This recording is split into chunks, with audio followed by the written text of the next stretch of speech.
I'd like to call to order our Board of City Commission meeting, April the 6th. I'd like to welcome each and every one of you in our audience. Let's call the roll, please. Agee. Here. Harrod. Here. Maynard. Here. Hall. Here. Shaw. Here. Dykstra. Here. We have a quorum. We do have a quorum, okay? If you're able to stand, please stand and we'll recite the Lord's Prayer.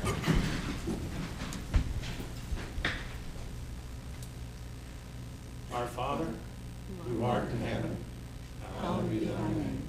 Thy kingdom come, thy will be done, on earth as it is in heaven.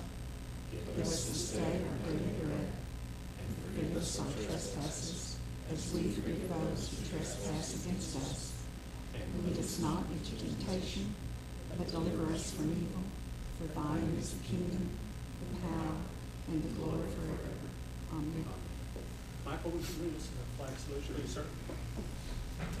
Attention, salute, pledge.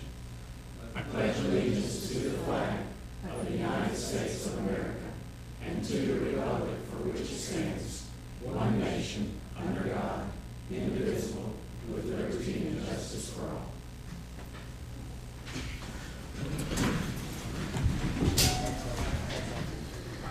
Item number one that may have gotten left off of the printed copy is approval of the agenda.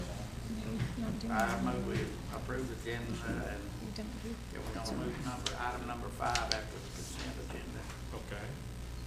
And then go to the municipal authority after item 5. Okay, sir.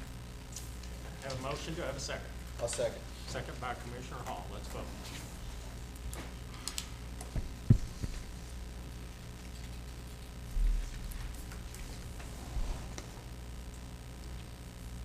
Motion carries. Item number 1A is consider approval of the consent agenda. So moved. Motion by Vice Mayor Harrod, do I have a second? Second. Second by Commissioner Dykstra, let's vote.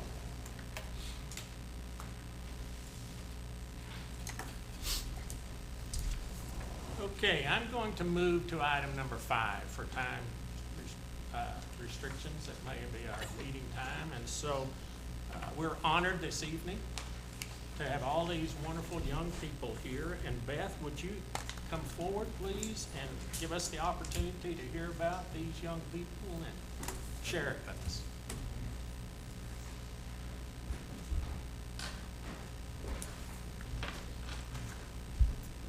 Good evening. My name is Beth Polston. I'm the chair of Shawnee Sister Cities International Program. I've had the privilege of going to Japan 2 times, and I look forward to going again this summer to celebrate the 25th anniversary with the program. It is so wonderful taking the students there and to experience the new culture there with them. The Japanese group was just here a couple weeks ago visiting Shawnee. They had a wonderful time. I know Commissioner Dykstra and Vice Mayor James Harrod were able to go to some of the events with us. So thank you so much for your time and participating with us. Dustin Tenney is also the other teacher selected to go on the trip. He's unable to be here tonight, but we appreciate the opportunity to go. Thank you very much. Well, now, could you introduce these young people to us and to the TV audience? They're such good-looking people. We need to know them. Hi, my name's Caitlin Coons, and I'm from Grove School, and I thank you so very much for this opportunity, and I can't wait to be an ambassador to Japan. That's great. Great. Hi, my name is Chloe Jennings, and I go to Shawnee Middle School, and I'm very excited to go to Japan and represent Shawnee.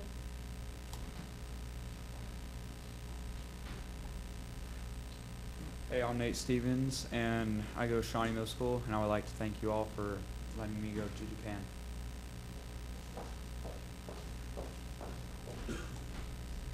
Hi, my name is Margaret Price. I go to Grove School, and thank you for this opportunity. Hello, my name is Samantha Huff, and I go to Grove School. Thank you so much for this opportunity to experience a new culture.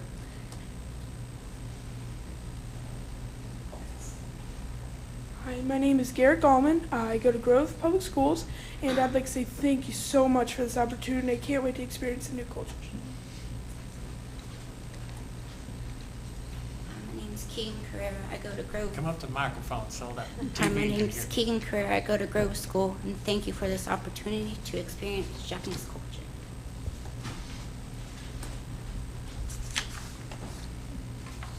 Hi, I'm Jordan LeCompte. I go to Sequoia, or Shawnee Middle School, Used to. and I would like to thank you for letting me do something completely new. We have two more young people over here. I have very little voice because of our Oklahoma allergies. My name is Betty Combe, and I'm a third grade teacher at Grove, and I've taught at Grove for 24 years, and we have the opportunity to travel with these lovely people to Japan. And my name is Steve Combe. I'm Betty's husband. I'm a printer, and I appreciate the opportunity to tag along. Thanks, Steve. Beth? Thank you so much for this Beth. opportunity. Yes, sir. Now, the group that was here 2 weeks ago, is there gonna be another group before long, or when are they coming? Another group will be coming in October for the 25th That anniversary. was made up for the group that didn't come because of the Ebola Yes. scare? Yes, sir. So that was this group that was just here? Yes, sir. Okay. Mhm. Well, I certainly enjoyed being with you at the welcome deal and also being with you at the banquet the other night. I surely appreciate the opportunity, and thank you very much. Thank you. Well, we want to just say you're a fine-looking group, and we know you'll represent our community very well, and we want to wish you the best. So I think we'll just send you off with a round of applause.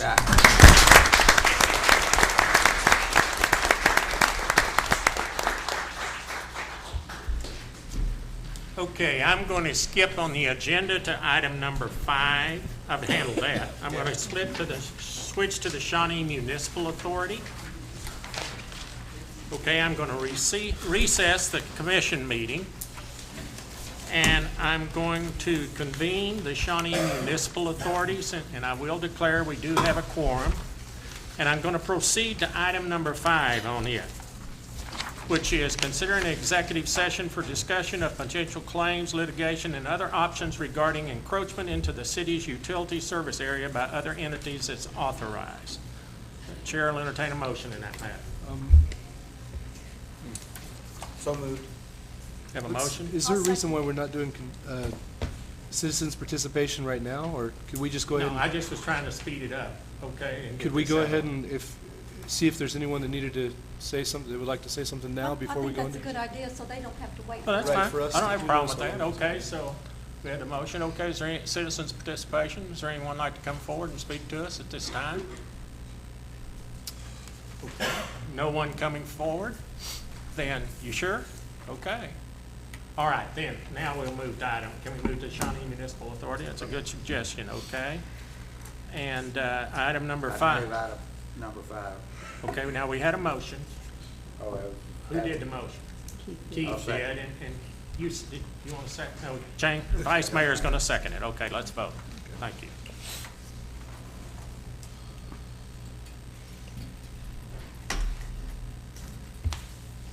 Okay. Motion carries. Okay, we will go into executive session on the Shawnee Municipal Authority. Justin, in your office.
Okay, on the Shawnee, I'll reconvene the Shawnee Municipal Authority.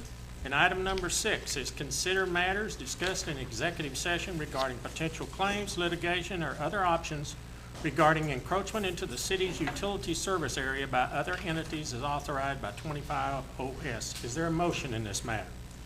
I move that we authorize and direct our attorneys to file suit to determine the right to serve area generally south of the river within the city limits and other powers, duties, and facts affecting the administration of the trust estate of the Shawnee Municipal Authority. Second. Do I need to move about the trustees? Okay, we have a motion and a second then. Let's vote.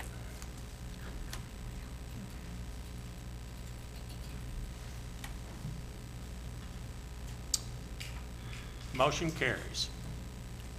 Now the other one. Huh? Now you need to do the other one.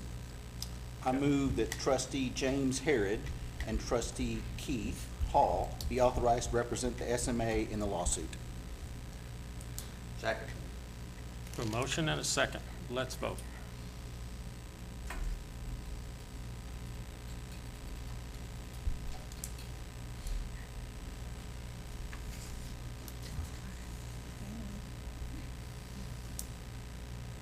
Motion carries. Okay. I will, I guess I'll recess this meeting and go back. I'll recess the Shawnee Municipal Authority, and we'll return back to item, I believe, number 3, right? Is that where we are on the City Commission meeting? Item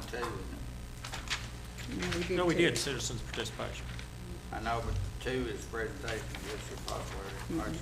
No, he's going back to the city commission. I'm going back to the sorry. City Commission. Okay, okay. I'll catch up. Yep. This is Fair Housing Month.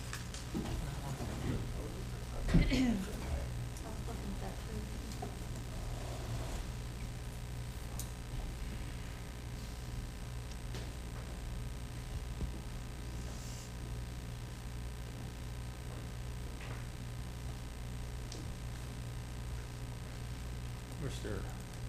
City Manager. It's a proclamation declaring April 2015 as Fair Housing Month in the city of Shawnee, Oklahoma.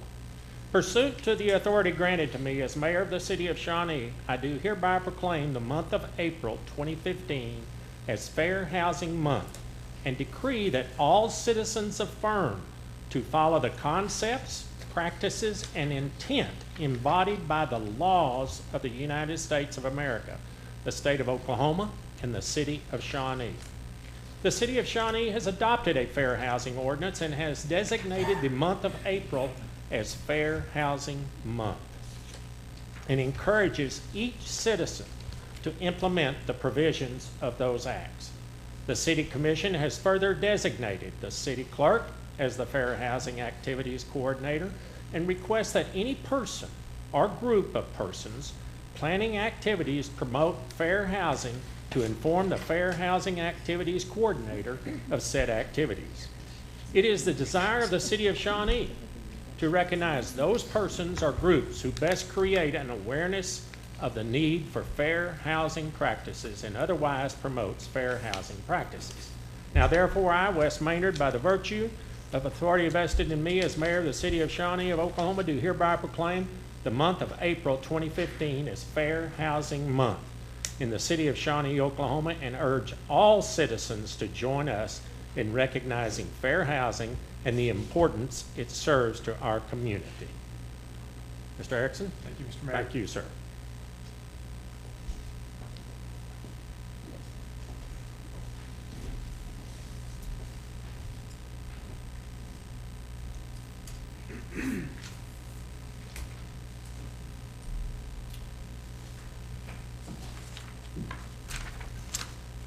Item number 4 is presentation by our interim city manager to Employee of the Month.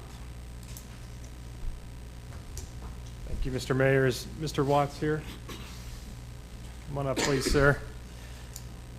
The Employee of the Month for April is Jason Watts. Mr. Watts has worked for the city of Shawnee for just over 2 years in the 911 Communications Center. He progressed significantly in training and overcame many obstacles or challenges dispatchers face on a daily basis. The reason Jason stands out is because he makes sure to study policies and procedures to verify he's performing his job duties correctly. He's always wanted to make sure he is dispatching appropriately and maintaining a knowledge of how to handle every situation. Recently, he volunteered to assist with many administrative duties that cannot be completed during normal day shift hours. Since he is on midnight shift, he completes the computer updates, entry filing, warrant filing, and training for his shift. There currently is not a supervisor position on midnight shift. However, Jason has taken on the responsibility of the senior dispatcher on shift and makes sure to lead his team of dispatchers appropriately and professionally. His ambition and initiative is greatly appreciated when staffing is so low. Jason has lived in Shawnee since 1983. He graduated from Shawnee High School in 1987, has been married to Cheryl for 23 years. They have one son, Brian, that is 18 and attending East Central University in Ada. Jason and his family are members of the First United Church of Meeker. Jason, thank you so much for your service. Thank you.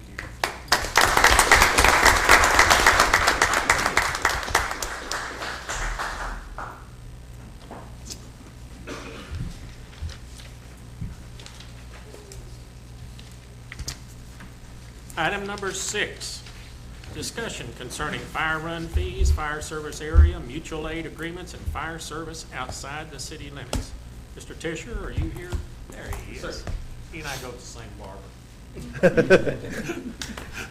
Yes, sir, Mayor. Commissioners, I got to do a little more research since our last discussion and kind of put everything in my report here. Basically, after researching some more, did find some more information, especially regarding the fee increases that we discussed. And after talking with several other departments and doing some research, I do recommend that we look at raising those fees. I found a criteria that I think will keep us from, we don't have to revisit that. It will kind of escalate as costs go up, which is basically to look at charging 1/1000th of the actual cost of the vehicle per hour. So How much are those vehicle costs? Is that every few years you adjust that, or, you know, the hourly rate, or is that on an annual basis? on the hourly rate that we've been charging, we No, really. no, the cost to operate the different apparatus. Well, what we're looking at here is just the actual purchase cost, is what we're looking at. Yes, sir. That's how you arrived at it? Yes, yes, sir. So, like we talked about last time, the actual cost hasn't been adjusted, as far as I know, in over 20 years, the hourly rate. And if we look at doing something like this, I was thinking it would give us the ability to kind of, as costs go up, it would kind of stay with the cost. The new truck that we have, coming in now is going to be roughly $580,000. So that would be $580 an hour truck. And just looking at what some of the other, your research shows that this would be a fair way to do it, and it's kind of consistent with how the other cities do it. Yes, sir, it is. A lot of other cities, to be fair, a lot of other cities just kind of have a blanket amount, $300 an hour, $400 an hour. I thought this was a little bit more defendable. Yeah. I kind of like this idea, and it basically, it was recommended. I found a study that was done by the University of Vermont, user fees for firefighting, and it's kind of taken from the construction industry. That was kind of a metric that they used. But I like the idea this is defensible or defendable in that it's the actual cost that we paid for the truck, and then we wouldn't have to revisit that, as opposed to if we just put a blanket $300 an hour or whatever, we'd have to look at that change. And it's still easy to administer? Really? Yeah, I think it's a good idea. What's the minimum amount of time? When does the clock start? Does the clock start on the call, or does it start when you roll and when you return? It would be the actual time spent on scene, but we look at, if we make sure that the units get on scene and need to make sure that we have that worked out with finance. But that's been the case. Usually, if we're not there more than 15 minutes or so, then we may not look at billing for a call like that. If you roll out Right. there and you're not needed and you Right. return, there's no sense in charging. Exactly. Yeah. And so we make sure that they go on scene and actually spend time on scene, as opposed to get canceled before they go. And I'm working on a report in our Firehouse software that will kind of automate some of this for us. Having to get some help with that because it's kind of a complicated report, but I think it's going to help automate some of this for us. Where we'll actually look at the response districts that we want that are their actual billable response districts, and the call types, and it will look for that do a monthly report that we can just shoot to finance. What's your average on-scene time right now? That just varies. Do you ever reach an hour on a scene, or? Oh, yeah. Oh, definitely. Yeah, we may. Yeah. So it'd be a minimum of an hour But charge. well, not a minimum. It will be prorated. So the report will actually just prorate. If we spend 20 minutes on scene, it'll take the hourly rate and prorate that by 20. Okay. So it's So we if you're charge on for the an time. hour and 20 minutes, it will be an hour and then a prorated 20 minutes off the second Exactly. hour. Okay. Exactly. It wouldn't be it wouldn't round up to an hour or whatever like that. You mentioned this Firehouse software in your. That's the software that we use in the department for do our incident reports in. We do our inventory in it. We do a lot of it's a program that's out there that's it's a fire department. It's a relational database that we can kind of put all of our information in. We mostly have used it in the past for incident reports, but we have, like, our response districts are broken down. Each mile section, we have a number that we've assigned to that mile section, and so now we can go in and we can put those in there and have that search for fire calls in those response districts that are outside the city limits, but inside our response area, and it will kind of tally those up for us. Oh, that's very good. When do you think that'll be into effect? I think we can have that really soon as far as the report. I think we can have that within the next week or two. If it's okay, I'd like to come back. I'm going to be gone the next commission meeting on vacation. I'd like to come back for the first meeting in May, if that's okay, and kind of try to have everything ready to go. Could you expand this maybe a little bit more and Yes. tell us what it was previously, the cost per hour on Yes, ma'am. that? It was And show that the compared cost to has what- been $100 per hour. Okay. And it's been like that for, as far as I know, I've been here 20 years, and it hasn't changed in 20 years. I'm talking about the current apparatus rates that you have here. Is that what you're talking about? Yes, ma'am. That's the current rate is $100 an hour. That's in the municipal code. And this is just an example of what the trucks that we have now that's in this report, this is what they would cost if we go with this 1/1000th Okay, and of the that cost. takes into account like the depreciation of the vehicles or the age of it? We really don't have, I don't have a metric put in there for that. I could look into that and If see. you but would. Okay. I would appreciate that. Okay. And was there any local studies at all done other than the University of Vermont? Was there anything done by OU or OSU or any other university that might prove more localized? I haven't been able to find anything. Now, this report that was done by the University of Vermont does reference one that was done by Iowa State in 1999, and those are really the only two I've been able to find. I've talked to Stillwater. They've done a lot of research in this area, and I've talked to them, and that's kind of the ones that they kind of pointed us in the direction of these reports. It's really about the only ones that I've been able to find. To be honest with you, most departments around here, if they do have an hourly rate, it's more of a flat rate. But when I saw this, I really liked it because it kind of gives you a criteria as opposed to just picking, $300 an hour or $400 an hour. If you have a donated vehicle, or if you got one that was on surplus, are you still going to be able to charge, like, if the cost was nothing to the city, how would you get a minimum cost for that hour?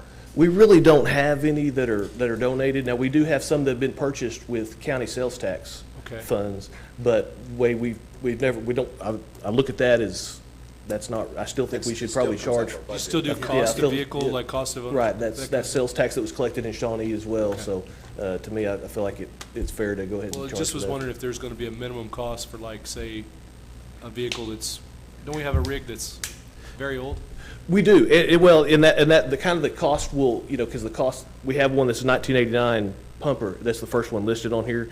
And I put, that truck was about $200,000 roughly new. And so now if you look at the same truck now, it's going to be about $600,000 new. So that kind of shows you the difference. So it'll be $200 an hour as opposed to $600 an hour. And if you see, like, on the smaller vehicles, like say the one I drive, the 2004 SUV, $36 an hour, because it was $36,000 vehicle as opposed to, so I like the idea of charging kind of accurate rates based on the type of truck that you're getting service from. Well, I like this approach, I really do, and this is something that we can implement and a year later see how it's working. Yes, right? And absolutely. Revisit after a year. Absolutely. And see if it's hard to administer, whatever, and rethink it. But I like this approach, and I know that you can maybe fine tune some of those, some of the rates maybe if you need to. But yes. I think it's good. I'd like to make a motion that we go ahead and implement this. Can this I ask one plan. question? Yes, sir. I'll let you make your motion. He's waiting until May. Not a motion item. Not posted for It's action. not posted for action. Oh, it's okay. not?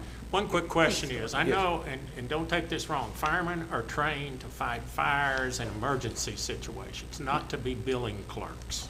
Yes, sir. That's something. And this lady over here will these be funneled over to your department and then Yes. they do the billing or? Fire anyways. We get the information from them and we send Okay, them. I was curious We about track. that because, I mean, we don't want you worried about collections Yes. and all that. We want y'all protecting lives, and that's why I was. Yes, sir. We're trying to get it set up where basically the guys will, they'll try to get the information on the scene. If they can't get that, then they'll try to get it afterwards, but just like we are now, we're forwarding that information to finance and they take care of it Well, for us. I'm like Keith. I really am excited about what you came to us with tonight. Good. I want to thank you. Yes, sir. I do have a follow-on question about the subscription service that you mentioned in Yes. here. Are other cities doing that, or do they have success in doing that?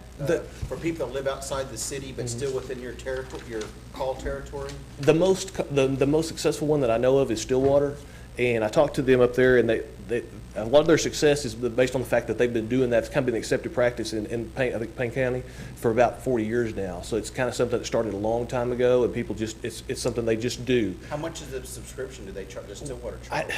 I'm sorry, I don't have that information in front of me right now. But what they do, I want to say it's a flat rate per year. I want to say maybe $200 a year, and then that doesn't mean that you won't get a bill, but it caps your bill.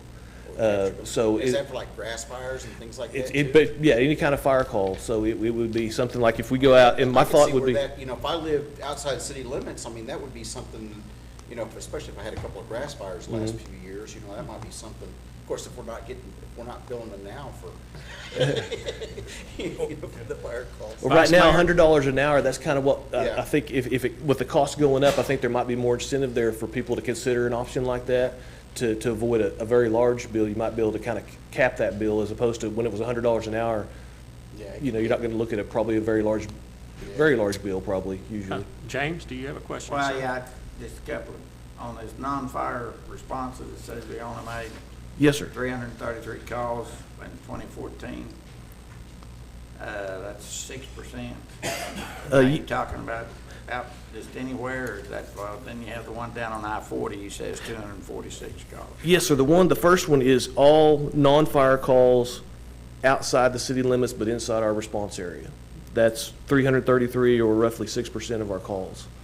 And then I know there was a question about the calls on Interstate 40, so I wanted to kind of research that. And that comes out to a lot of those calls. That's the same calls. 5% of that 6% is actually on I-40. But I know there's a question about maybe looking at Well, that's one people thing. that don't live in the area. When we were talking about that before, I didn't know, but when you have a major accident out on I-40, say, like they had up at Guthrie the other day, or at Mulhall the other day, when a truck exploded and stuff like that, those fire departments had to be out there several hours. So that's one thing that, is concerning me is, outside the city limits is, that's 246 200 calls. Say, those will be billed now under this? Not with this. This is we've always been just fire calls. And if you want to look at that, now, one thing about Rex gets more complicated if you start billing for those. I haven't found any fire departments that bill for Rex or medical calls if they don't have the actual ambulance service. But if you get out there and there's a fire on the highway, meaning That could be, you can bill that'd be a different situation. Okay. And now the hazardous materials calls could be a Yeah, the different hazmat. situation as well. Okay. We could Right. look at billing for But something since like the that. EMS You think is- those companies like those insurance companies would pay for that? Yes, they're definitely, the hazardous material calls are definitely something that can be billed for.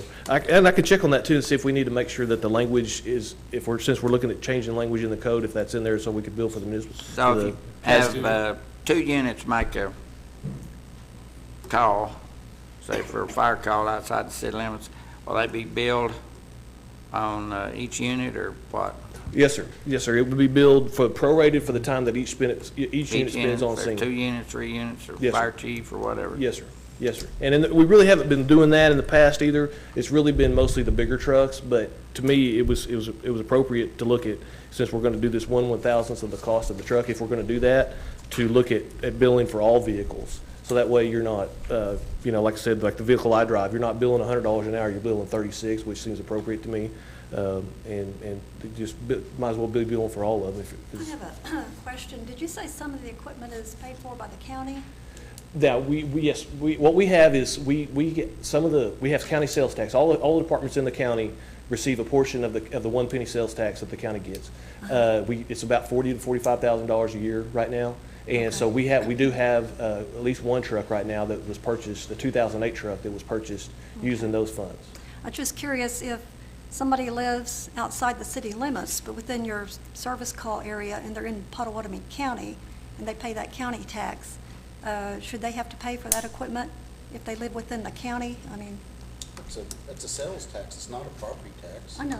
But I mean, They're still still county residents. still and county it's residents. tax, But it's paying it's- for it.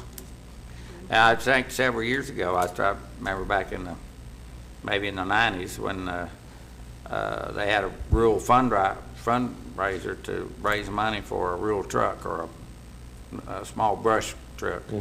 So I don't, have that happened lately, or you? No, sir. As far as fundraising, no, sir. We do like I said, we bought the truck. That just kind of we go through a rural fire coordinator at co-ed, and he kind of lets us know how much is accumulating in our account. We basically have an account that we can. Chief Bauer, when he was here, was the last chief to buy a truck out of that. So what we did, we bought. I kind of like the idea of earmarking that money for grass trucks, because that's really what you use mostly in the county. But at that time, they bought an engine with it. So in the turn, the city bought grass rigs. The last few years, we bought two grass rigs. So my thought was to get back, if we could get back on the schedule, where we're buying grass rigs with that money as opposed to engines. I'm kind of like Linda, though. I'm concerned about if the rural But county. they get part of that money for the rural fire departments, right? Yes, the county Yes, in other system, words, yes. We get the same portion we only that. get, let's say, 45,000 of that. Oh, okay, I See, see what you mean. I'm sure Bethel's. Everybody gets the same Everybody piece. in the county gets some money for their deal. They get the same amount. Okay, We all get the same amount. They get the same amount. See what I'm Well, saying? I don't know about the same, it may be based on population. No, it is. It's exactly the same. Right. We're part of the county. Less than 10% of the calls, though, it says here, was outside of our area that were in the county. So Not a big deal. it's 333 out of almost 5,000, it looked like, that were out of the area. That's the non-fire calls. Total calls is 523. That's including fire, fire. non- About fire. 10% Yes, sir. then of the calls are outside the area.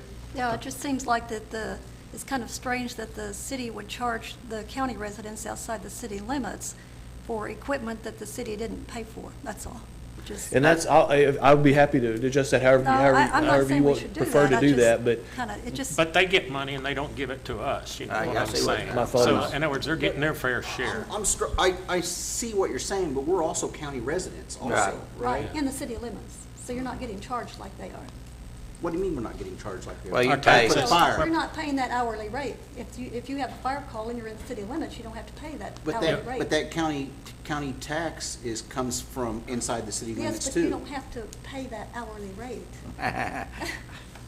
So, But our fire department is not supported by that county tax. Yeah, I see. I know. You see Well, what I'm I've- saying? That's only a very. Just hey, the Drew, how equipment. many Yeah, I'm vehicles sorry. are, Well, no, it doesn't pay for how all many our vehicles are equipment. actually paid for 45,000, by I thought this, it said. Yeah, he did, by that a county year. tax? right now, But we got- there's just we one pay I don't that's think been it's paid more. for by that county. That's the Well, 2008 truck. If you were to- I think, we have the 1989 truck was paid by oil and gas money. But if it was the see, the it was all oil 2008 and truck gas money that was we paid paid for for by county trucks. taxes, if we were to prorate that for those outside area calls that are like within the county, that, if we were to roll that truck, we don't charge them on that one truck, would that be, Well, that's what I was asking, but I. there'd be a way to do it because there's one Be a truck that nightmare to is paid keep for. up with. Yeah. It's only one. Yeah, but again, you Yeah. gotta remember, they're getting Everybody their fair gets it. share. Everybody's getting their fair share for their fire department. Well, I just thought, if it just coming to Shawnee, that's different, but since Yeah, all the fire okay. departments get, I Okay, understand. that's a good question, so, but Okay. that's a good discussion. I also want to, like Keith, I want to commend you. I know you took a lot of work on this, and the thank you, staff thank you. did and helped you, and Good job. that's very good, and I've been kind of talking about this for 2 years, and it's nice to see this kind of come to a head, so. Yes, sir. Thank you very much. If it's okay, I'll try to have something ready for the first meeting. Okay. meeting Thank in you May. so much. Okay, thank you. Item number 7, Mr. Erickson, discussion on consideration and possible action of a VSI Incorporated contract. Thank you, Mr. Mayor and Commissioners. Not asking for any action tonight with regard to the contract. Based on the discussion at the last City Commission meeting, that draft contract was revised and presented to VSI and to VSI Chairman Gilbert. The VSI Executive Committee met last Thursday, April 2nd, to consider it, and a full board meeting was called for this Wednesday, April 8th. And so that full board meeting has not met. From what I understand, the general consensus, at least from the executive committee, was to move forward with the contract as submitted by the city and to present it to the full board. But that said, of course, there has not been an official action taken from VSI at this point. One of the items that was brought to my attention by the chairman, Chairman Gilbert, after the review of the contract, was an issue related to the regional nature of tourism and the fact that by nature Shawnee's going to benefit even when events may occur immediately outside of the city of Shawnee. But that tax is only applied to city lodging facilities, and the city code sections from 1986, which are the same that we're operating under today, and the same that were voted on by the people who affirmed the ordinances that were passed at that time by the commission, specifically referred to that money being used for tourism development in the city. And so with that in mind, there's still that issue that and a desire by VSI that they may desire to, and that Shawnee could benefit from regional tourism activities, even though some of those may not occur directly in the city limits. So what we've talked about with them is adding the draft contract includes a specific reference to those sections of code that I just mentioned that are very clear. But we did talk to, I had talked to the chairman about adding a section that says something to the effect that that they're allowed to raise non-city funds that could be utilized for some of those events. I think it's clear that overall the majority of the events would very clearly tie to Shawnee proper. But so we have discussed some language with that we'll be discussing at the board meeting on Wednesday. So how help me out here. Yeah. So they would raise money to spend outside the city limits of Shawnee is what they're saying. I don't think there'd be an active campaign, but it would be more like if there's an event, they may sell advertising and be able to generate some revenue source towards some shared advertising cost. And so I'm struggling with this because, I mean, how do you keep the funds from commingling and things like that, and even from a administrative cost perspective? Yeah. And this was the taxpayers voted specifically for it to be spent inside city limits of Shawnee, right? So I'm struggling with this, how we keep it, within the within the guidelines of what the taxpayers voted on, and how that tax was set. And I'm also struggling with where would you go spend money at outside the city limit? The expo center's inside the city limits of Shawnee. I don't know what else would be outside the city limits of Shawnee that they would want to fund. Yeah, I think there's very few lodging facilities outside of the city of Shawnee. So maybe it's an event in Tecumseh, or it's the Kolache Festival, or some event that draws people where they may want to stay the night. The logical place to stay may be Shawnee, and so we're benefiting from that. I agree. We reap the benefits, but I still don't think that means that we should compromise on what the taxpayers voted, the way that was written, and the way they voted on, to give VSI the right to go spend money outside the city limits of Shawnee on anything. I like the Kolache Festival. I'll go on record as saying that. I think it's a great event. Well, take for example, if the hotel out at the Grand Casino wanted to pay, that could be put, what you're saying is maybe that could be in a separate account. It would be used on events, advertising events for them, or, yeah. That would be one example. And so I don't have the exact language for you tonight, obviously. So I really just wanted to bring that up so it wasn't a surprise to you at the next meeting. I suspect we'll talk about it on Wednesday, certainly, and I'll bring up the concerns that you have, Commissioner Hall, with how do you safeguard those funds separately and make it clean. I mean, as a practical matter, this has been in place since 1986, so for 30 years, really, all the previous CVB lived under these same rules, and things seem to work, Just fine. reasonably. But they've got a new well. event center, they've got a new softball park and all that stuff going down there, and all these people coming to But that that's area. in- yeah, So that's inside inside the city limits. Shawnee. Yeah, but I guess what they're talking about is the other places. No, I think they're probably The other talking events, say they're Tecumseh. out in McLeod or whatever at the casino. Yeah, Well, Tecumseh and that- and- Or and- Seminole. And that's not what the taxpayers voted on. They voted to spend the taxpayers' money, that's collected inside the city of Shawnee, inside the city limits of Shawnee. Well, that's, if they, And well, I promote- understand promote that they're those talking events about inside the city limits of Shawnee. collecting additional funds outside the city, hotels, taxes. Yeah, if those hotels want to contribute. If they, If they're Still buying wouldn't ads in the, is that what it is? If I may, the way the CVB did it before, the way they were doing it when I first got involved with this, the way they were promoting things, and for example, the things in the little museum and hands-on place for kids in Seminole. Seminole. I think there's a doll museum there. The Grand, places like that, where they promoted them was in their literature, their handouts. And they did that with ads. They created that handout with ads. So they sold ads to those entities and gave them space in that way, so that they were getting some money that was not taxpayer money to cover the cost. Now, I don't know I don't know how exactly they worked it out with administrative costs, but that was the way they did it, was only through handouts where there were ads. And that's probably okay, is what you're And saying. that's legally. probably what I would think that they would do. That's the most logical. That was If it's the like that, I don't think it'd be a problem myself. But, It's like promoting events or whatever, places.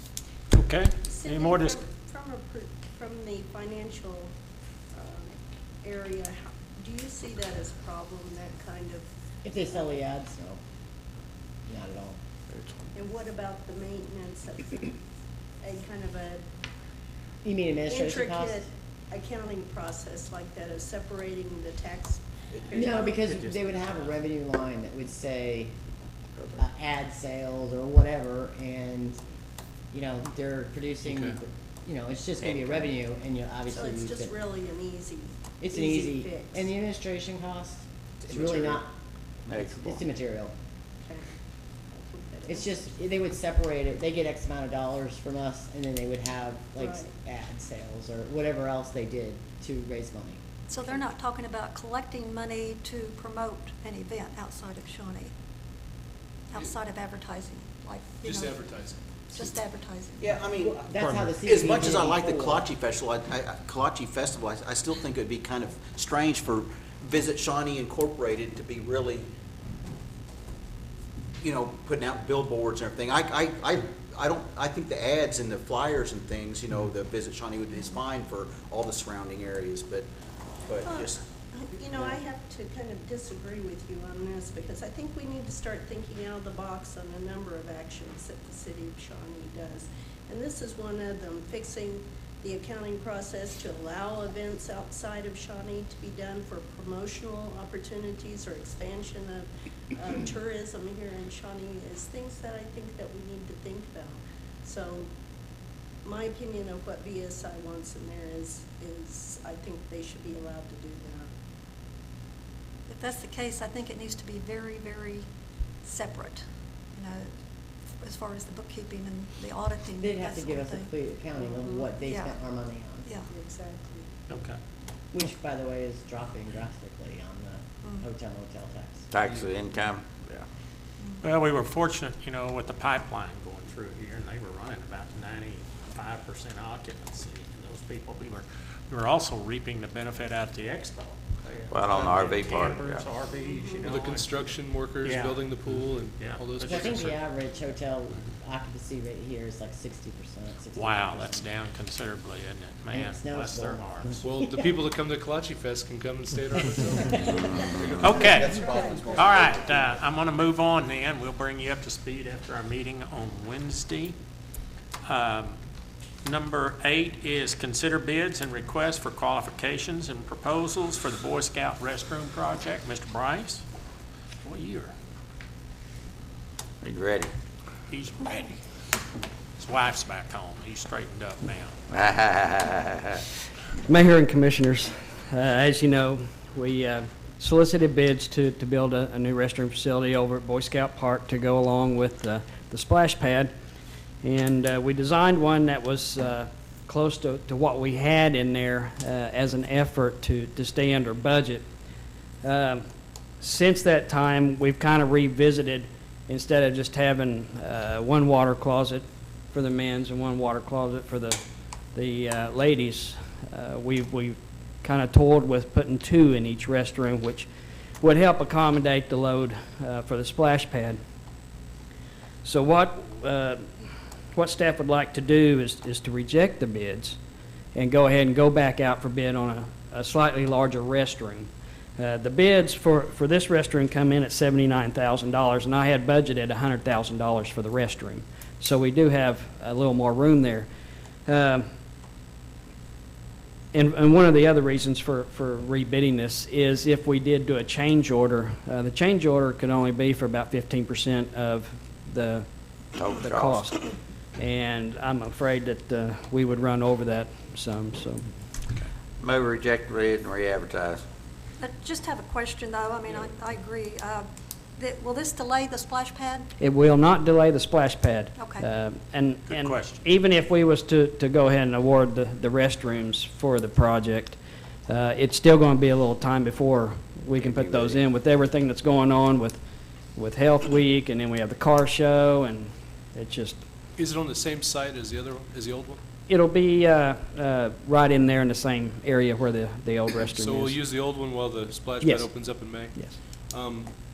Have you got is there a way to kind of look and see like if we will need 2 shower closets instead of one after, we look at the hype has slowed down a little bit, maybe look in June and see if we save $21,000 for the city, it might be a good thing, and use it for something else. Well, we guys have a tendency to look on the scarce side.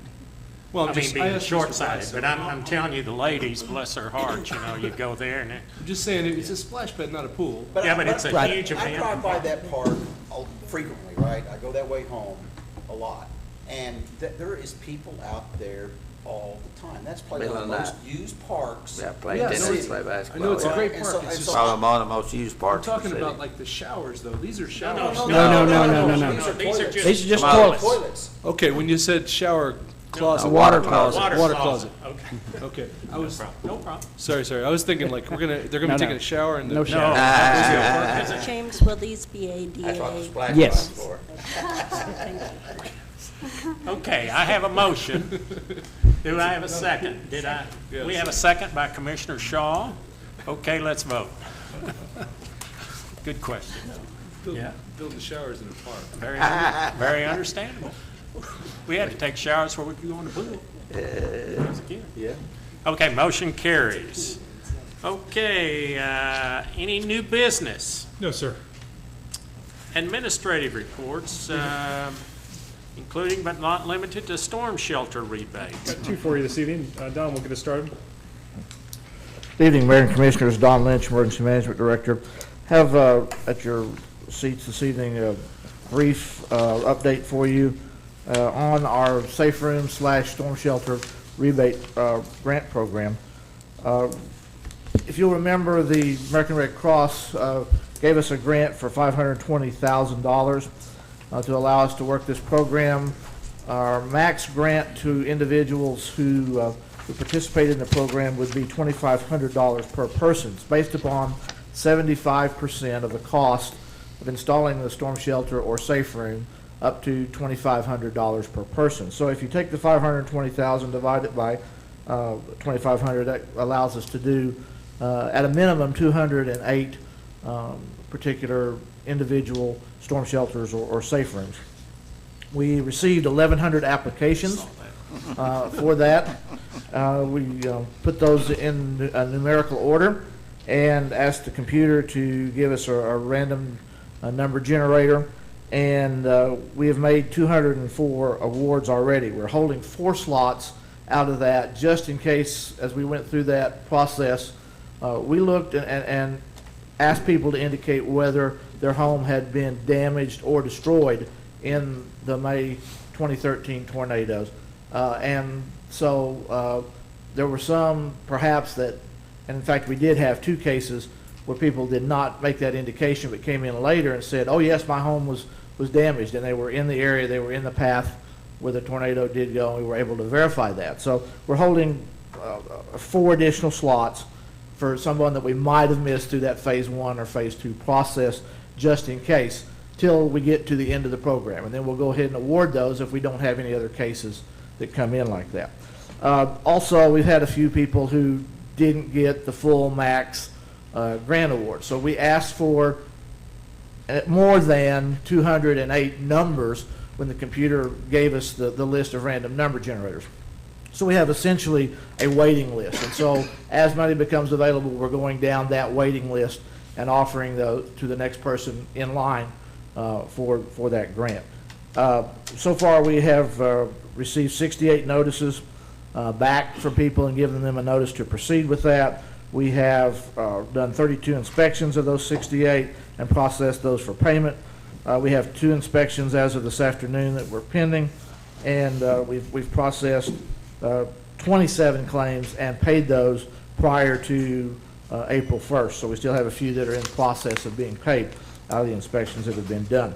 We're going to go back later this week and look at the folks who have not replied to our notice to them that they had received a grant, make contact with them, find out why it may be that they have already installed the shelter or whatever that case may be. Perhaps they didn't get their mail. So we just want to make sure that they're clear and everything is good before we start on down the list, and then we'll continue to make those offerings till we get to the end of that. I suspect that probably when we get to the end, we'll have one final award to make that won't be the full $2,500, but it's certainly our intent that whatever's left in that fund at the end to go ahead and make the offering of that final amount to whoever is next in the list to help with that. So we will spend all that money through that process. We've continued to submit monthly financial and activity reports to the Red Cross. We'll let you know that they had folks that came down and visited with us on March 23rd to look at the process that we've been doing and our progress in that. They were very pleased with how we set up the administration of the program. They said, we wish that you'd go around and teach everybody else how to do that. So that's good news for us that we have a good system in place. We're very pleased with that, and we'll continue that process through as we get through, continue on with that. So I appreciate your continued support with that and be happy to answer any questions. Don, do we have a timeline we're trying to meet with Red Cross? We're trying to get everyone accomplished. Obviously, it's storm season. We want everybody to get that in, so that's a good question. We would like to get everybody through our part of the process by July or August at the latest.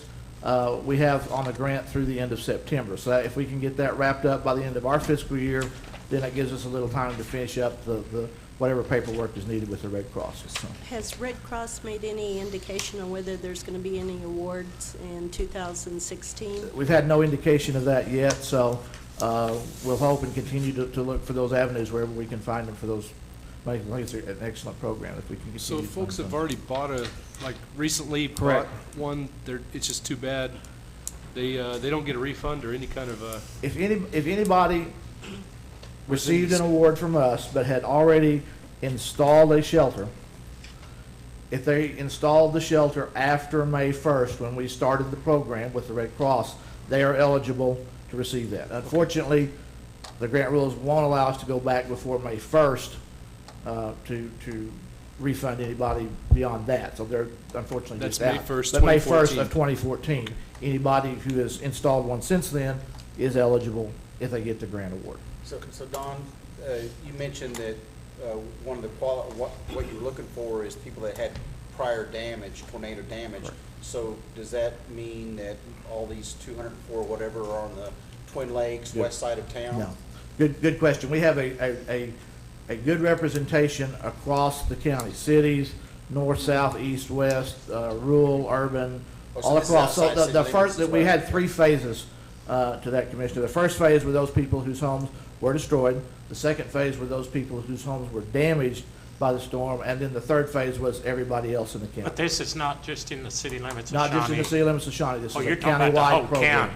Oh, It's a okay. countywide program. Okay, So you're running it for the whole county then? Correct. okay. Thank you. Okay. Thank you very much. Okay. Chief Franz, do you have a report for us, sir? An update?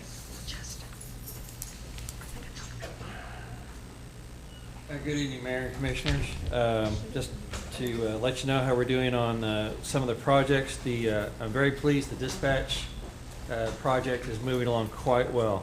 Actually, tomorrow it's going to be really, really busy. Lots of people down there. We've got the Zyvix consoles coming in. Motorola's going to be here. Electricians, I'm not sure where I'm actually going to put everybody tomorrow, but it's coming along very nicely. We've been having weekly meetings with Sage Mill Construction along with the various other players. I owe a big thank you to Don Lynch and his staff, also Steve Nolan and his IT staff. They've been great resources as we move this project along. We had a phone conference with Voice Products today. They're the autologger people that record all the radio traffic and all the phone calls coming into the dispatch center.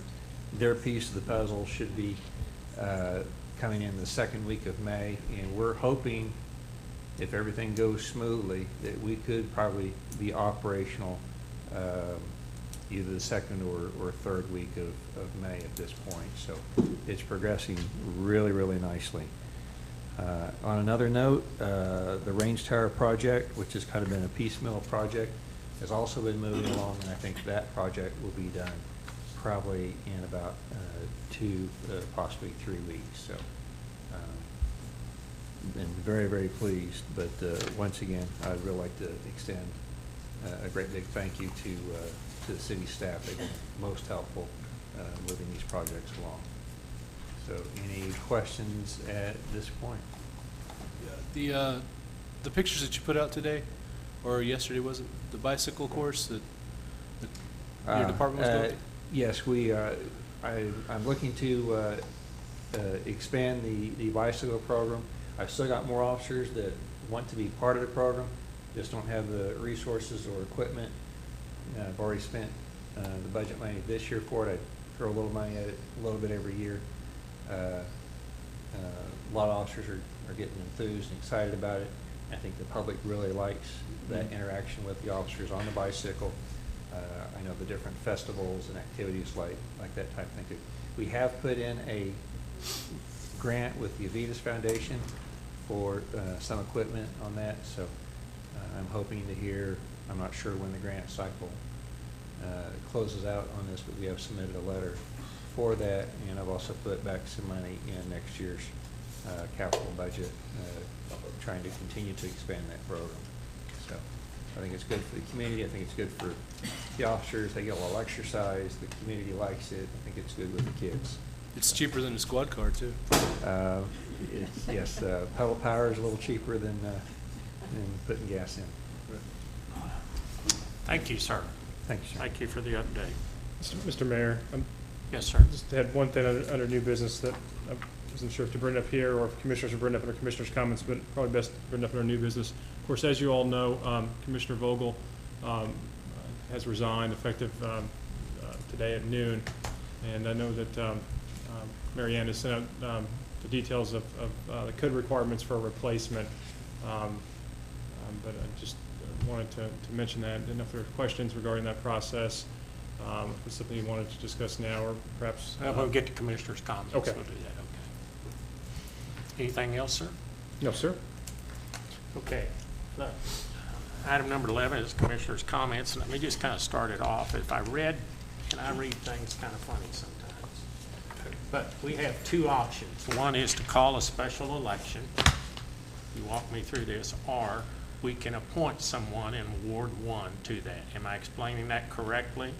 Pretty much. The charter really doesn't provide for a special election. State law does, but the charter says the commissioners make the replacement. And when you make the replacement, the person only serves for Next election. two, general 2 years. No, not, yeah, to the next general To the next election, general which election. would be for the 16. four of you, would be in 16. The person who's elected in 16 serves until 18, or the rest of the term, and then you're back on the regular schedule. But the only requirement is that the same requirements to begin with, and that is to be a resident of Ward 1. Okay. And I think 25. But your option, there are any of a number of ways you can decide to do that. You can just float names out there. You can ask people to express their interest. You know, whatever method you choose. I don't think there's anything to keep you from going to a special election if you chose to do that. Other than the cost. And I'm sure that that's why the charter doesn't require it. I can't be sure, but I'd be pretty sure that it was just the cost, and the state law I'm is gonna- that you do it yourselves, but if you don't do it in 60 Right, days, you have to expect. Okay, I want to ask 60 Phyllis days. a question here, That's okay? it. Because she has been down this road. And Phyllis, I know you don't answer, but how did they do it? I asked Phyllis before commission meeting, and she said they took applications, huh? They have letters of interest. Letters of interest.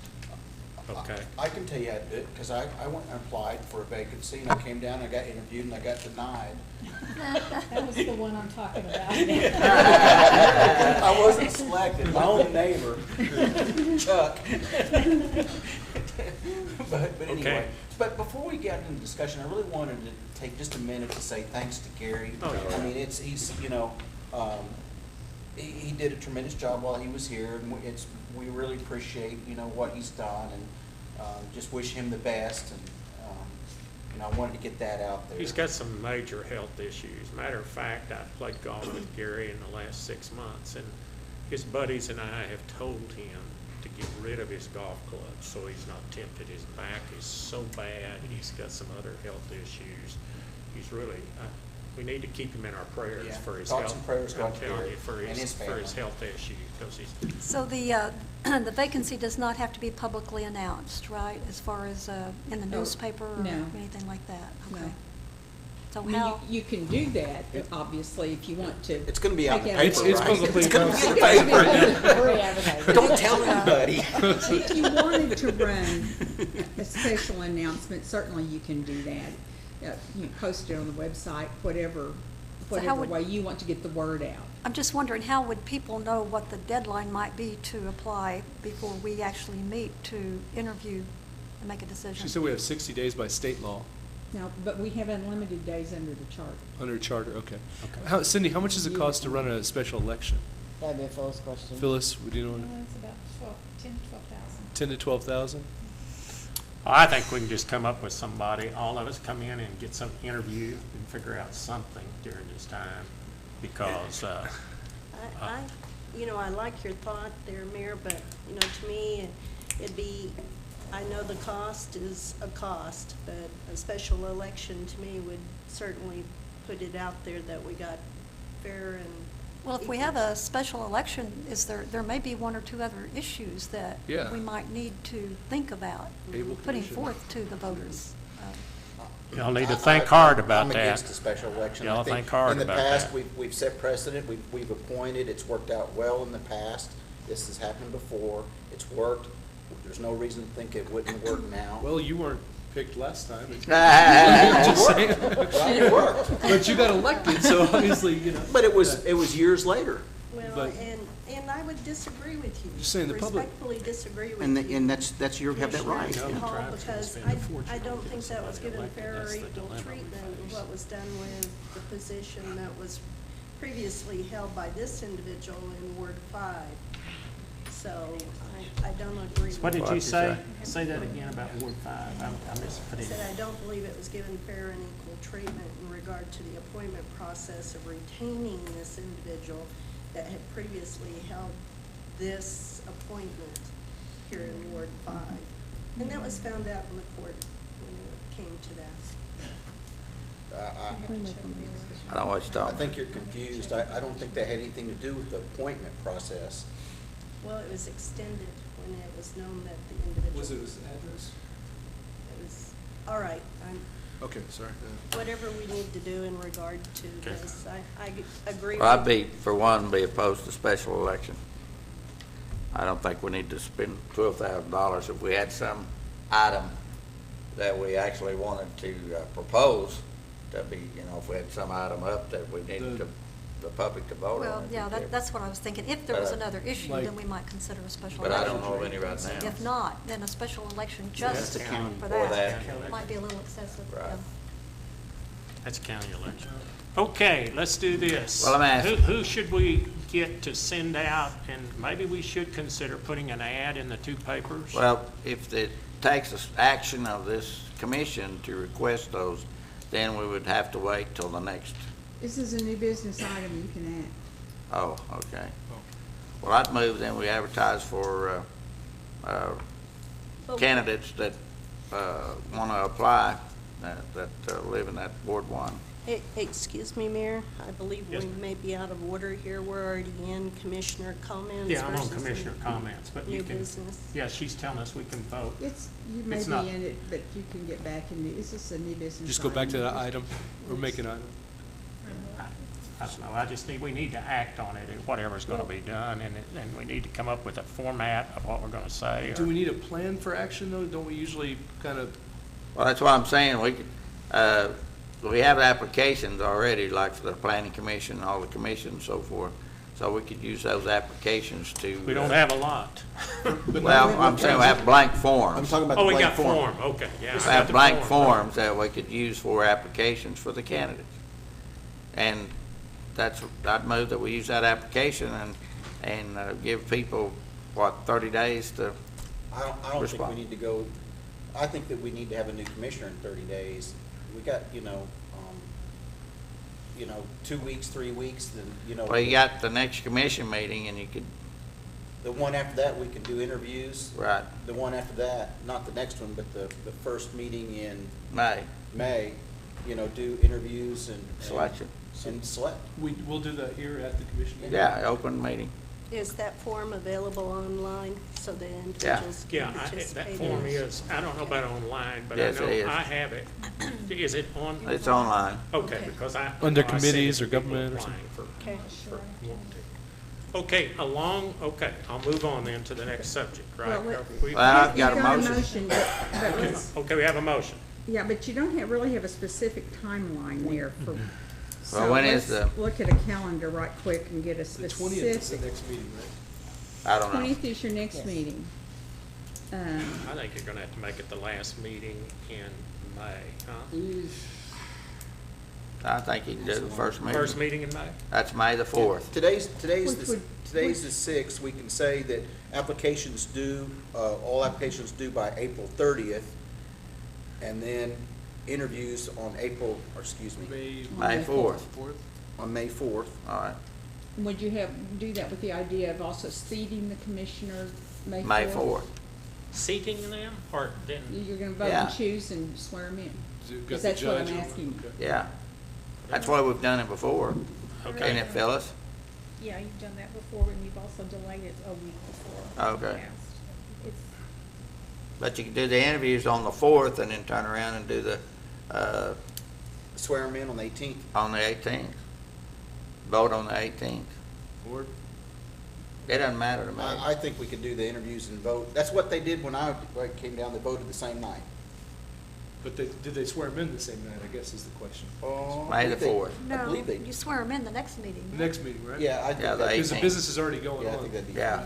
Okay. Do it, swear me in on the 18th. Does that sound all right? where does the applications go? I'd say to the city clerk. And is it gonna be forwarded? city manager, Is it a doesn't matter. digital, is this a digital form that we can all read it in an email? Yeah. Yeah, it's a digital application, I mean, they fill it out, yeah. And if somebody does turn them on handwritten in, they can scan it and send it. Okay, it'll be on the next, You'll need to set Agenda. the time of the day on, if you're gonna talk about it on the you're gonna get them on the 30th. So then that will give That's the cutoff the date. clerk's office the first to scan them and get them to you electronically. Right. so no By the later than 4th. close of business Close on, of business. close of business. On the April 30th. 30th. That's on a Thursday. Or do you want to make it the 29th? I was just doing it at the end of the month. Yeah, 29th. 29th to give it a couple of Whatever days. works. Let's do it, let's make it the April 29th. That's on a Wednesday. Okay, which would be that, That Wednesday before Our the next packets are election. due that Yeah. day anyway, Yeah, so- let's make it on the 29th. April 29th, It's due on the 29th. Yeah, cutoff date. Yeah. close of business. People can turn in their applications early. So have we got this motion written out? 29th was. No, we're still working on it here, hang on. I'm trying to do two. I guess, City government at work right here. yeah, that's why it's discussion. Right. We can have them do on the 29th, that way Yep. you could, Yep. Scan them out. yeah, scan them and get them out with the agenda. And you have time to look at them now. Yeah. So, are we in commissioners' comments right now? Do I have a chance to say? Well, We're gonna we have a wait, motion let's right finish- now. let's We finish don't- this Let's one just right debate here. first. Let's finish this one. We're under new business. We're under new business. now. Yeah, we're back at Then new, we'll go back to commissioners. we'll come back, I okay? need a second. We for have the a motion by Vice Mayor Harry. Do I have a second? Well, We don't know what the motion is, though, that's what. All right, we're gonna advertise for, commissioner's position. We're gonna use the Ward 5. for Ward 1. Ward 1. And we're gonna use the application that we have online, and they're to be in by Close of April the business, April 29th, by 4 PM on April the 29th. Okay. And then we will, those will be sent out with the agendas, and we will make a decision and interview on May the 4th. The person will be appointed or sworn in on May the 18th. Okay. Long motion. Long motion, yeah. That's a plan of action, that's good. Second. Okay? It won't go out with the agendas, because the agendas will Okay. go out early. This will have to be a separate. Okay. But it'll- Now, But we probably. okay, we got a motion on the floor and a second. Phyllis, we can vote, you want to clean up the wording? I'm sorry, Yes. who's the second? Right here. Right here. Commissioner Action. Okay, ready to vote? Ready to vote? You are.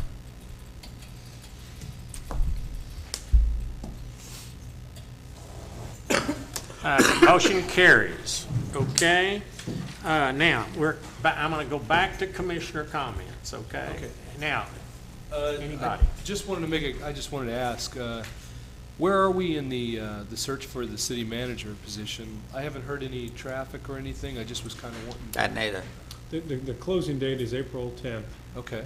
Have we had very many bites Application. or, yeah, applications? I don't know, I don't think they've really disclosed that information yet.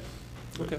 We'll, after the 10th, I suspect, we'll be able to get some Well, you know, he'll hard numbers screen a for you. lot of those applicants. That's his job, is to screen a bunch of those, because we kind of laid out what we were looking for.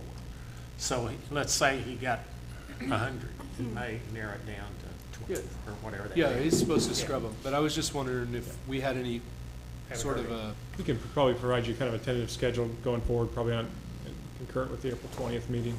I know he's advertising because it popped up on my LinkedIn a couple of times. The city of Shawnee, he's looking for city manager. It's like, why is he coming to my LinkedIn? you gonna apply for it? I'm not Okay. qualified. Commissioner Shaw, do you have any comments? No, actually, I don't. Commissioner Hall? No, I'm good. You wait, James. Well- Commissioner Agee? No, ladies first, okay? Okay, James? First of all, I was going to ask the police chief, we seem to have a rash of accidents at Hardesty and 177. That's, is there something we need to do, or is it just what, put stop sticks down or something? Basketball game's on that, James. Yeah, James. Huh? Basketball game's on. Oh, I don't know what's it in Who there. cares about Duke and I don't care. Unfortunately, that's a state highway, so it's an ODOT-controlled roadway. Unfortunately, it does fall within our jurisdiction to work those accidents.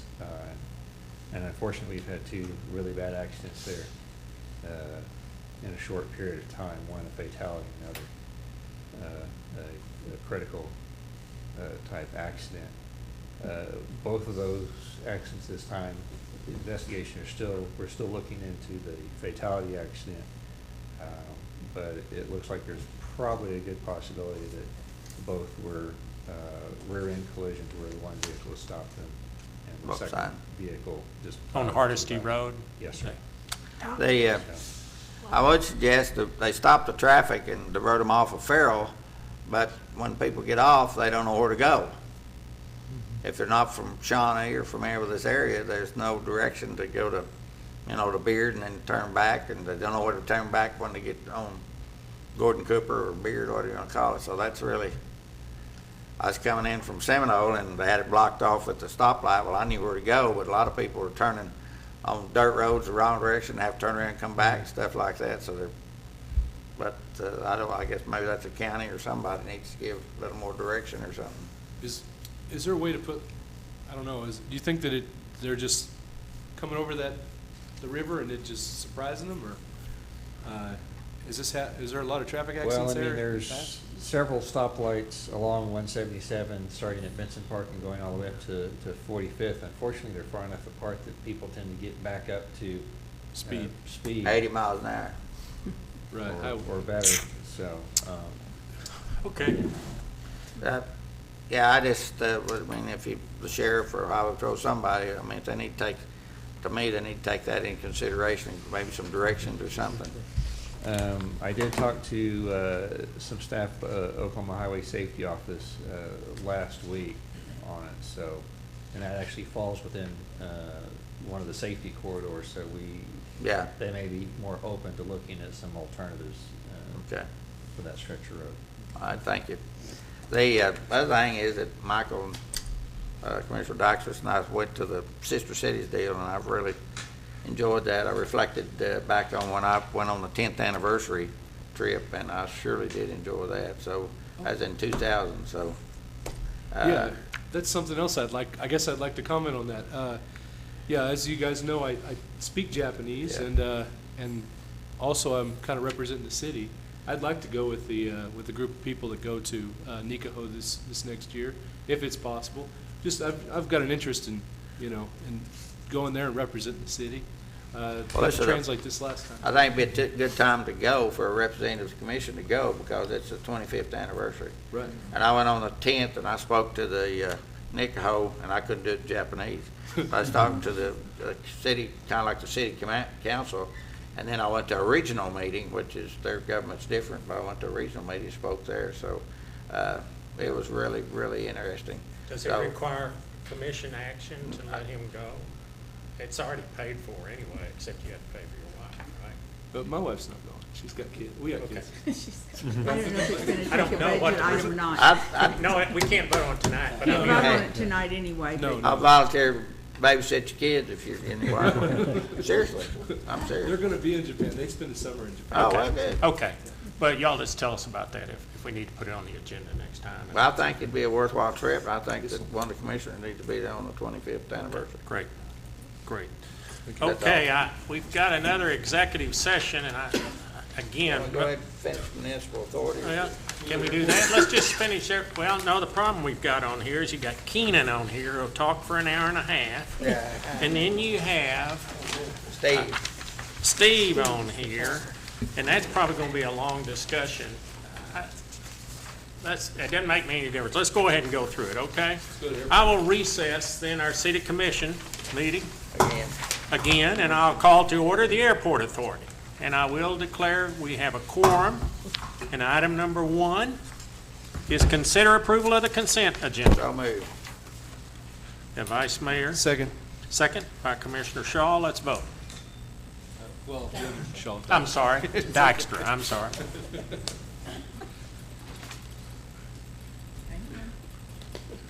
We're hanging on. We can't vote until you're ready. Okay. Motion carries, okay. Item number 2 is any new business? Mr. Mayor, there's no new business. Okay, item number 3 is administrative reports, including but not limited to Youth Aviation Adventure Day. Mr. English? Thank you, Mayor. I'll be brief. Oh, I was teasing. Just wanted to get some free press for this event a week before, so bear with me. Youth Aviation Day, or Youth Aviation Adventure Day, is this Saturday, April 11th, for those who don't know, specifically for the TV audience. What that is it's kind of a fun-filled day of activity, aviation-related, educational information for kids, roughly 12 to 18. We're a little bit flexible with the ages. to come, and it's an all-day event this Saturday, and it's at Gordon Cooper Technology Center's Aviation Campus. It's free to attend, free breakfast, free lunch, so you can't beat that. We have this every year, every spring. Right now, we've got about 150 kids registered up. Right now, we've seen bigger crowds than that. If they want to register, ShawneeAirport.com/youth-aviation. It will require a parent to go online to register their children or their scout troop or whatever group. It's open to everybody. It is good for scout groups and Girl Scout troops. They can get their aviation merit badge. But yeah, there's a lot of guest speakers, aviation professionals, and it's really to pique the interest of aviation in kids' minds and maybe gear them towards a career in aviation. So it's a great event. We see a good turnout, so I just wanted to let that be known. So, Michael, you want to represent the commissioner, mayor, and I can't be there, so. Oh. Give a I proclamation. would love to. I've got National Guard this weekend. Oh. Linda? I can't go. You can't go. Can you, Well, Commissioner Lisa. Shaw? Can you? Down to the last straw. This Saturday? Yeah. Going down the hall. I will say we have a plethora of legislatures and government officials who are Okay. going to be there, state Okay, representatives then that's fine. and things We're like okay. that, so. Okay, quick question. Yes. Are the banners up? And I know you wanted advertising in this, you've got the banners up and all that I do believe so. across Main Street or something? Okay, yeah, the street department did come and pick those up. I assume that they. Yeah, they're they did up. put I've those seen up. them down Okay. there. Put them on the tunnel. If we had any, I don't know if we have any poles up there. Right there, we could need some. Both sides. Okay, thank you. Thank you. We're looking forward to it. That's a great event. Wish I was here. It's been typically in the past some cold mornings, so I hope that doesn't I happen. think Saturday's supposed to be warm. Great, that Oh, is 60s, great. yeah. Okay, Wednesday. not being anything else, I will adjourn the Shawnee Airport Authority and convene the Municipal Authority. I do declare we have a quorum. Item number 1 is consider approval of the consent agenda. So moved. A Second. motion by Commissioner Hall and a Second. second by Vice Mayor Harrod. Speak fast. So, What? Commissioner Shaw seconded. Oh, I'm over Oh, here. he did too? No, Commissioner Shaw, let's get Yeah, her, that's okay? right. He gets enough. Ladies first, I'm sorry. You kind of yell every once in a while. I didn't hear, I'm sorry. Talking his good ears. A motion carries, okay? Item number 2 is presentation, discussion, and possible action regarding the city's adopted drought management plan, including an overview of previous water resource planning efforts. Mr. Nelms. Mr. Mayor, I'll kind of lead this off. There's been a lot of discussion and some good questions from the commissioners about water resources and about drought management. We wanted to do this evening is do 2 presentations for you. One is we have Rex Hennon from the engineering department to do an overview of previous water resource planning efforts, talk about those studies, talk about the sedimentation study, and just kind of get us up to speed on what we know quantitatively and engineering-wise with water resources that we have at our disposal. And then Steve Nelms will be following that with a discussion more tailored specifically at the adopted drought management plan that was revised by the commission last August. And so without further ado, I'll let Rex start. Good evening, Commissioners. Just to let you know, I kind of had this dropped in my lap at the last minute, so I'm not that familiar with the presentation, but I'll do the best I can and try to give you good information.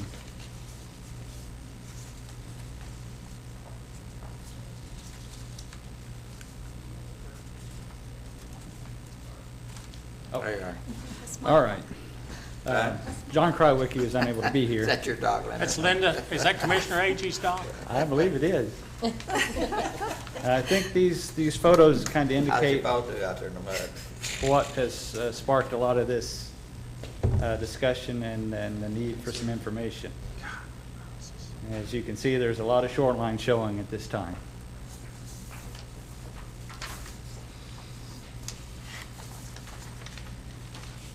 Which gets us to this chart. This is a chart of the lake levels from 1957 to the present. And if you'll look to the very far left of that, where the water level is at its lowest, that was when there was just one lake. And that's what sparked the construction of Lake Number 2. And Was that built in 1957? it was in 1960. 1960, the Twin Lakes were, the second one was built. Was in that time frame, yes. And then, as time marches on, of course, it rained again. Thank goodness. In the early 80s, we had another pretty severe drought, and that's when the Atoka water line and they looked at the possibility of building another reservoir at that time. And but as this presentation goes along, that'll be explained a little further. And then just more recently, in 2007, is when the lakes basically got to their lowest level since the middle 50s. And then it rained again. And 2007, is that when they bought water from yes, Atoka pipeline? Yes. Atoka, okay. And the other lines on the chart indicate the water conservation levels where they need to kick in as the lake levels drop. And fortunately, as you can see, for level 1, 2007 was as close as we've gotten to that point. There is a line for voluntary rationing, but as I understand it, we're under voluntary rationing all the time. So anyway, so that kind of gives you a graphical view to show that even though we have a lot of shoreline, we do still have a lot of water. But in 2013, that's when we were also selling water to Tecumseh, so our data usage was quite a bit more at that point as well. Yeah. About 1 million gallons extra a day. I think as we go further along, there'll be more information about that.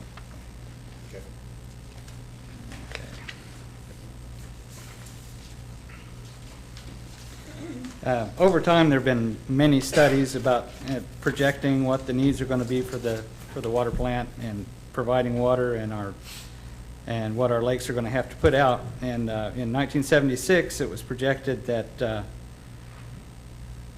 in 1990 there would be a population of 75,000, and the idea was that Shawnee would provide water for the whole county. So that's what those numbers were supposed to indicate. And I don't know what the county population is at this time, but About 75,000? Yeah. It's about Okay. double it. Population's pretty close to that, but we're not providing water. But we're not providing water.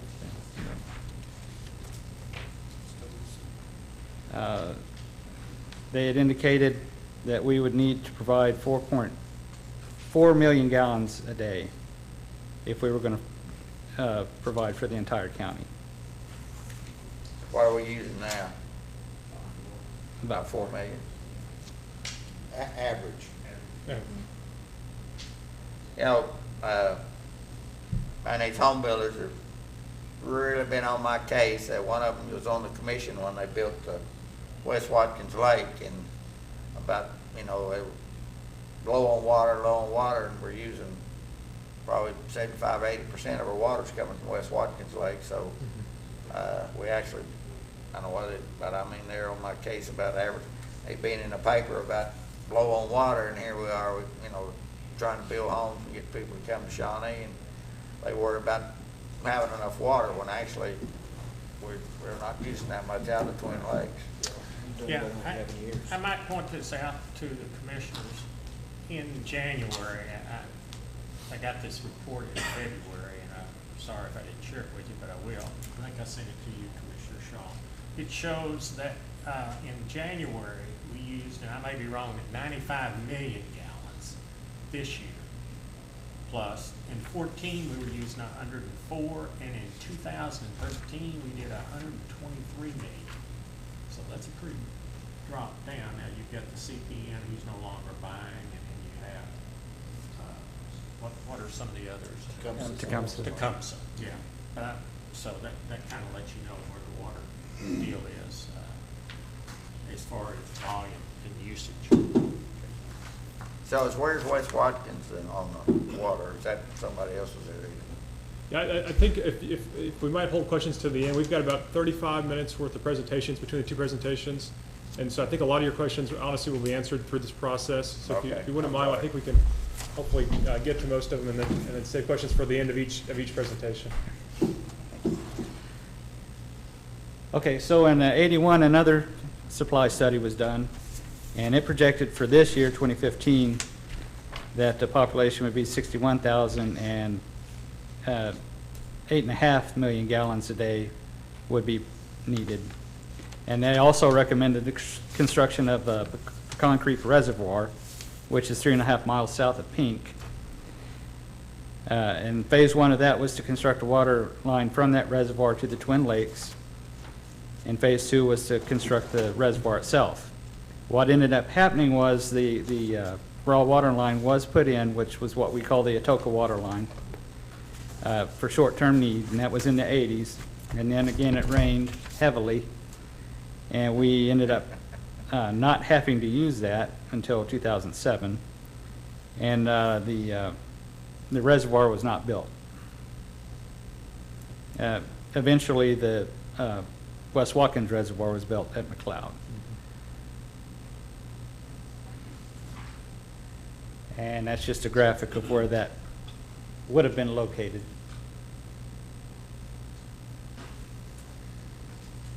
And that shows where the Atoka water line is.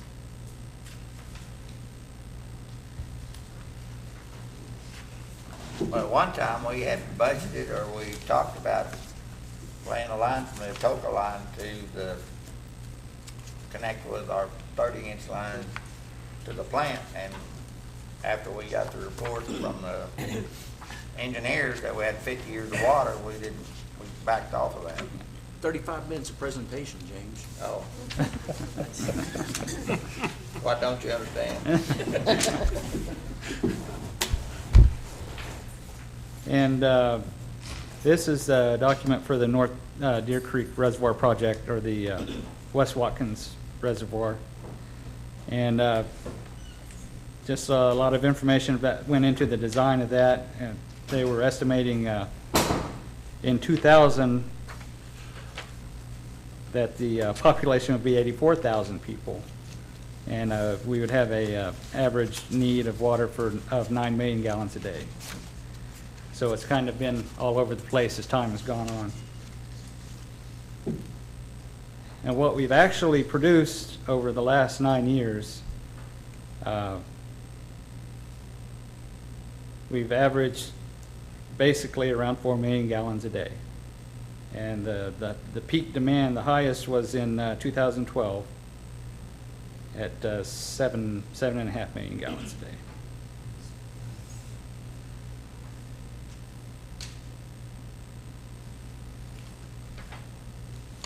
And just to rehash, we have three main water supplies, Lakes 1 and 2 and the West Watkins Reservoir.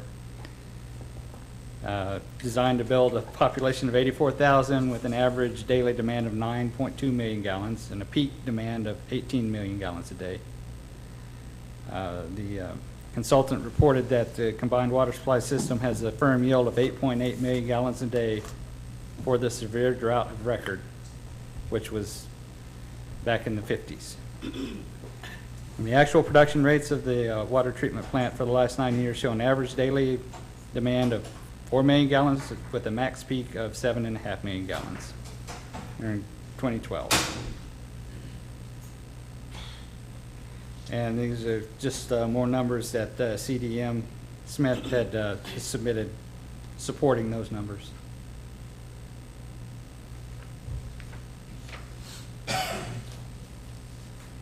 And this is kind of a relief map showing the Twin Lakes. I wish John were here. He had more in mind what he was going to say, and he didn't leave that with me. Okay, back in 2004, we actually did a study of the sedimentation in the lakes, 1 and 2. And we physically went out and walked the shoreline and did a GPS data collection of the shoreline, and then we went out on the lakes, and each one of those blue dots represents a point where we stopped and dropped a measuring tape and measured the actual depth of the water. 556 points on Lake 1, 251 points on Lake 2. What's the points? Well, you measured the number of points on both lakes, that amount, huh? Yes. That number. Right, Different I'm with points. you. So that's a lot of dots, huh? It was a long summer. Got you suntan. Previous sediment surveys had found that in 1947,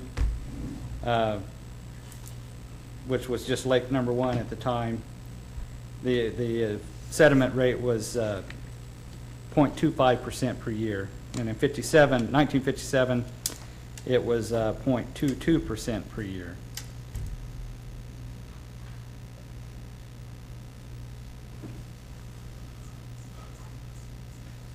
So based on the original capacity, Lake number 1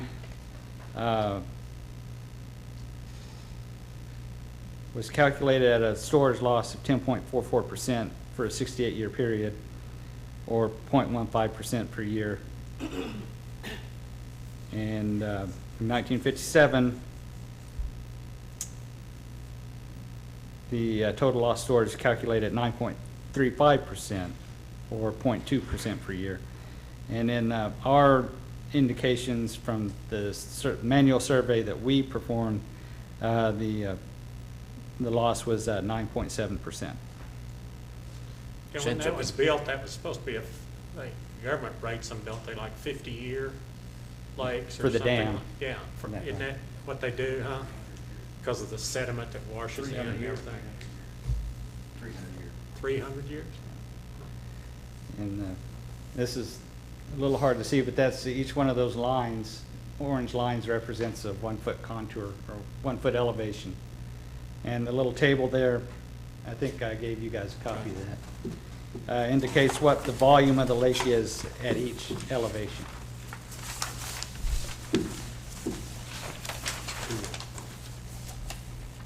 And that's just a USGS map showing the layout of the lakes. And this table was taken from the 30-inch raw water transmission line engineering report in 2009. And the flows and everything are indicated there on the right-hand side, million gallons per day. And it says if it was down 20 feet, we would still be able to produce 4.63 million gallons a day.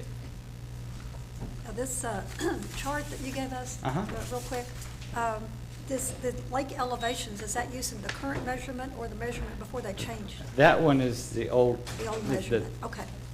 Yeah, the So 2 what's the difference in that, 2 feet? 2 feet. 2 feet lower, yes. So instead of actually 269, it's 271. Yeah. Yeah, old measurement. And that was all he had. Did I miss anything? Any questions? I'm just making sure I follow you. You're saying that right now it's the elevation is at 1,069 feet, or it's? Yes. 1069. 1069, right? 1069, So- yes.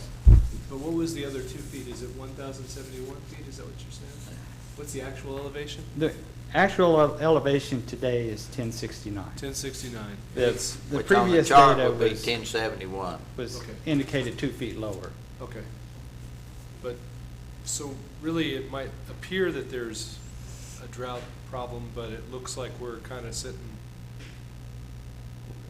based on the charts, we're actually not in a bad situation. Correct. Yeah. It's just the appearance. the problem is that the shorelines, Eroding. well, it's not eroding, but the contours are not very steep. Right.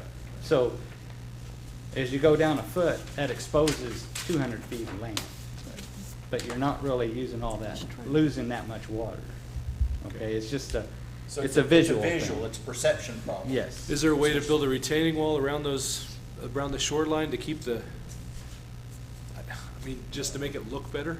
I don't know. Its primary purpose is a water source, right? We would like it to look better, but I mean, its primary purpose is a water source. Not recreation. It was And built it's- as a water it's doing supply. okay It's not a recreational thing. Based on historical Data. usage and based on engineering studies, we're in pretty good shape for this time of year, better than we have in previous years. Right. But we still need to, conserve water. Everybody needs to conserve My water. concern is not the way the shoreline looks, or not even the numbers on the tower, but it's the point at which we start getting serious about making people conserve water. Right now, it's 1060, according to the new measurement, which is 1058. I think that waiting until the lake level reaches that, and I have a picture here, and, it does show that the first valve is exposed, and the point at which we are currently talking about beginning to ration with level 1, the water would be 2 feet below that first valve. I'm not sure how much further down the second valve is, and I think we should begin being serious about rationing before then. Well, I think Mr. Nelms is going to be addressing that. At that point, there's 29% storage remaining in the Twin Lakes, according to the drought management plan. And it says that means we have 1,166 days at 3.5 million gallons per day. But according to the chart that Steve Nelms gave me, the daily average is more than 3.5 million gallons a day. But we're not taking 100% out of the lake, so it really, we're taking 85 or and sometimes 100% out of West Watkins. Right, but it says the point at which we begin rationing is when the Twin Lakes gets down to 1060. And I'm just saying, both of these lakes are in the same drought pattern. So when one lake is low, the other one is low. And it says when the lake at the Twin Lakes get down to 1059, that's critical enough to begin drawing from the West Watkins recreational pool. And I think you have to go to the Oklahoma Water Resource Board to draw below the recreational pool. And that's only 1 foot below when we begin to ration. And I think that's when we're reaching a critical point. And I think we should be rationing when it's about 2 feet higher than that. That's just my opinion. So you're saying we actually are at 1060 then, instead of 1069? The actual volume in the lake is the same because even though the elevation's different, it's also different at the floor of the lake. So Okay. think of it, so even though. The measurement's different, it's different for the. It's You all guys put relative. down a measuring tape and already pulled it. from Right. that area. I got it. Yeah. So- I will say that the sedimentation study we're also planning on updating that this summer. So we'll have 2015 data as well. Good luck, Another Greg. long summer. Poor Rex is in store for another Midterms. long summer. I think the other challenge, just looking at this schematic that we handed you out too, is putting yourselves in the shoes of a lake resident. If you lease a lake lot and you install your boat dock, at a high year, then when you have these episodic events the last 2 or 3 years, for some of those years, your dock is going to be, on dry land, and so it's a challenge for people to determine at what level to place their improvements, and that's part of the perception that we're challenged with, and the pictures in the paper, and the. Well, my problem is that, I guess I've been trying to pour concrete for 2 months, and I haven't had any 3 days in a row that hadn't rained. So I don't know how in the world, how you consider you're in a drought when everything. But if you look at the lake, Yeah. it's Well, not rising. yeah, but what I'm saying is, the reason that is because we haven't protected the tributaries and it don't fill up. That's a big part Whereas of it. West Watkins is tributaries, it's still open and clear, and it fills up. So, to me, and I've said this many, many times, is we need to take a look at the tributaries and see about opening those up and see what the restrictions are, and so that we can get, when we do have rain, so that the water can get into the lake. I agree that's one of the things that we need to seriously take a look at is improving the watershed so that when it does rain, we capture as much rain as possible. Right now, with the 3 inches of rain that we got the other day, the lake came up about 1.8 inches. So we're not getting, I think, as much runoff as we could, but we do know that the West Watkins Reservoir has a larger watershed than the Twin Lakes. So the Twin Lakes there's no major tributaries feeding it. Right. It's, has a very small watershed for the size of the lake.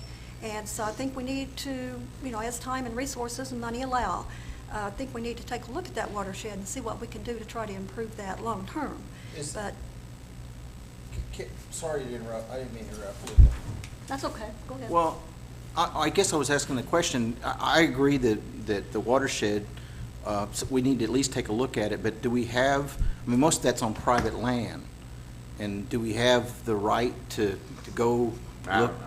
I don't think we protected the watershed when it was built in the 30s. See, that most of that's on, there's only like 5% of the watershed that's on city land, something like that. 95% of it's on private land. Is that right? It's something like that? Yeah. So, Well, I think one of the things, I'm like Commissioner Agee, and I'm going to say, look at California. They're all of a sudden in a panic now, rightfully so.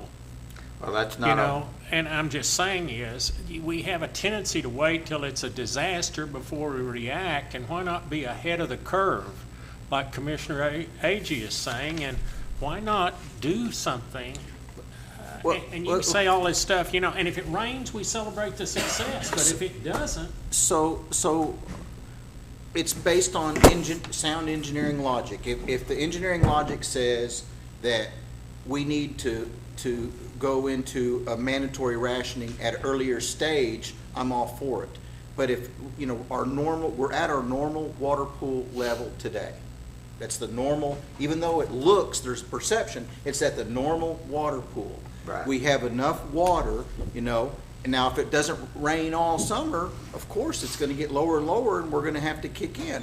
But it's hard to, I agree with James, it's hard to ask people to start rationing, especially mandatory rationing, early whenever all the engineering studies don't point to that as being required. And besides that, we're not using, if we were depending on the Twin Lakes 100%, but we're not. So I don't know Steve, how full is West Watkins? 1068. Which is what above in the pool? They have a recreational level, I think it's 1069. Okay. Well, I definitely agree with Commissioner Agee. We need to start looking at preventative type measures to pre-plan for it, like the mayor said, and give it some due thought there.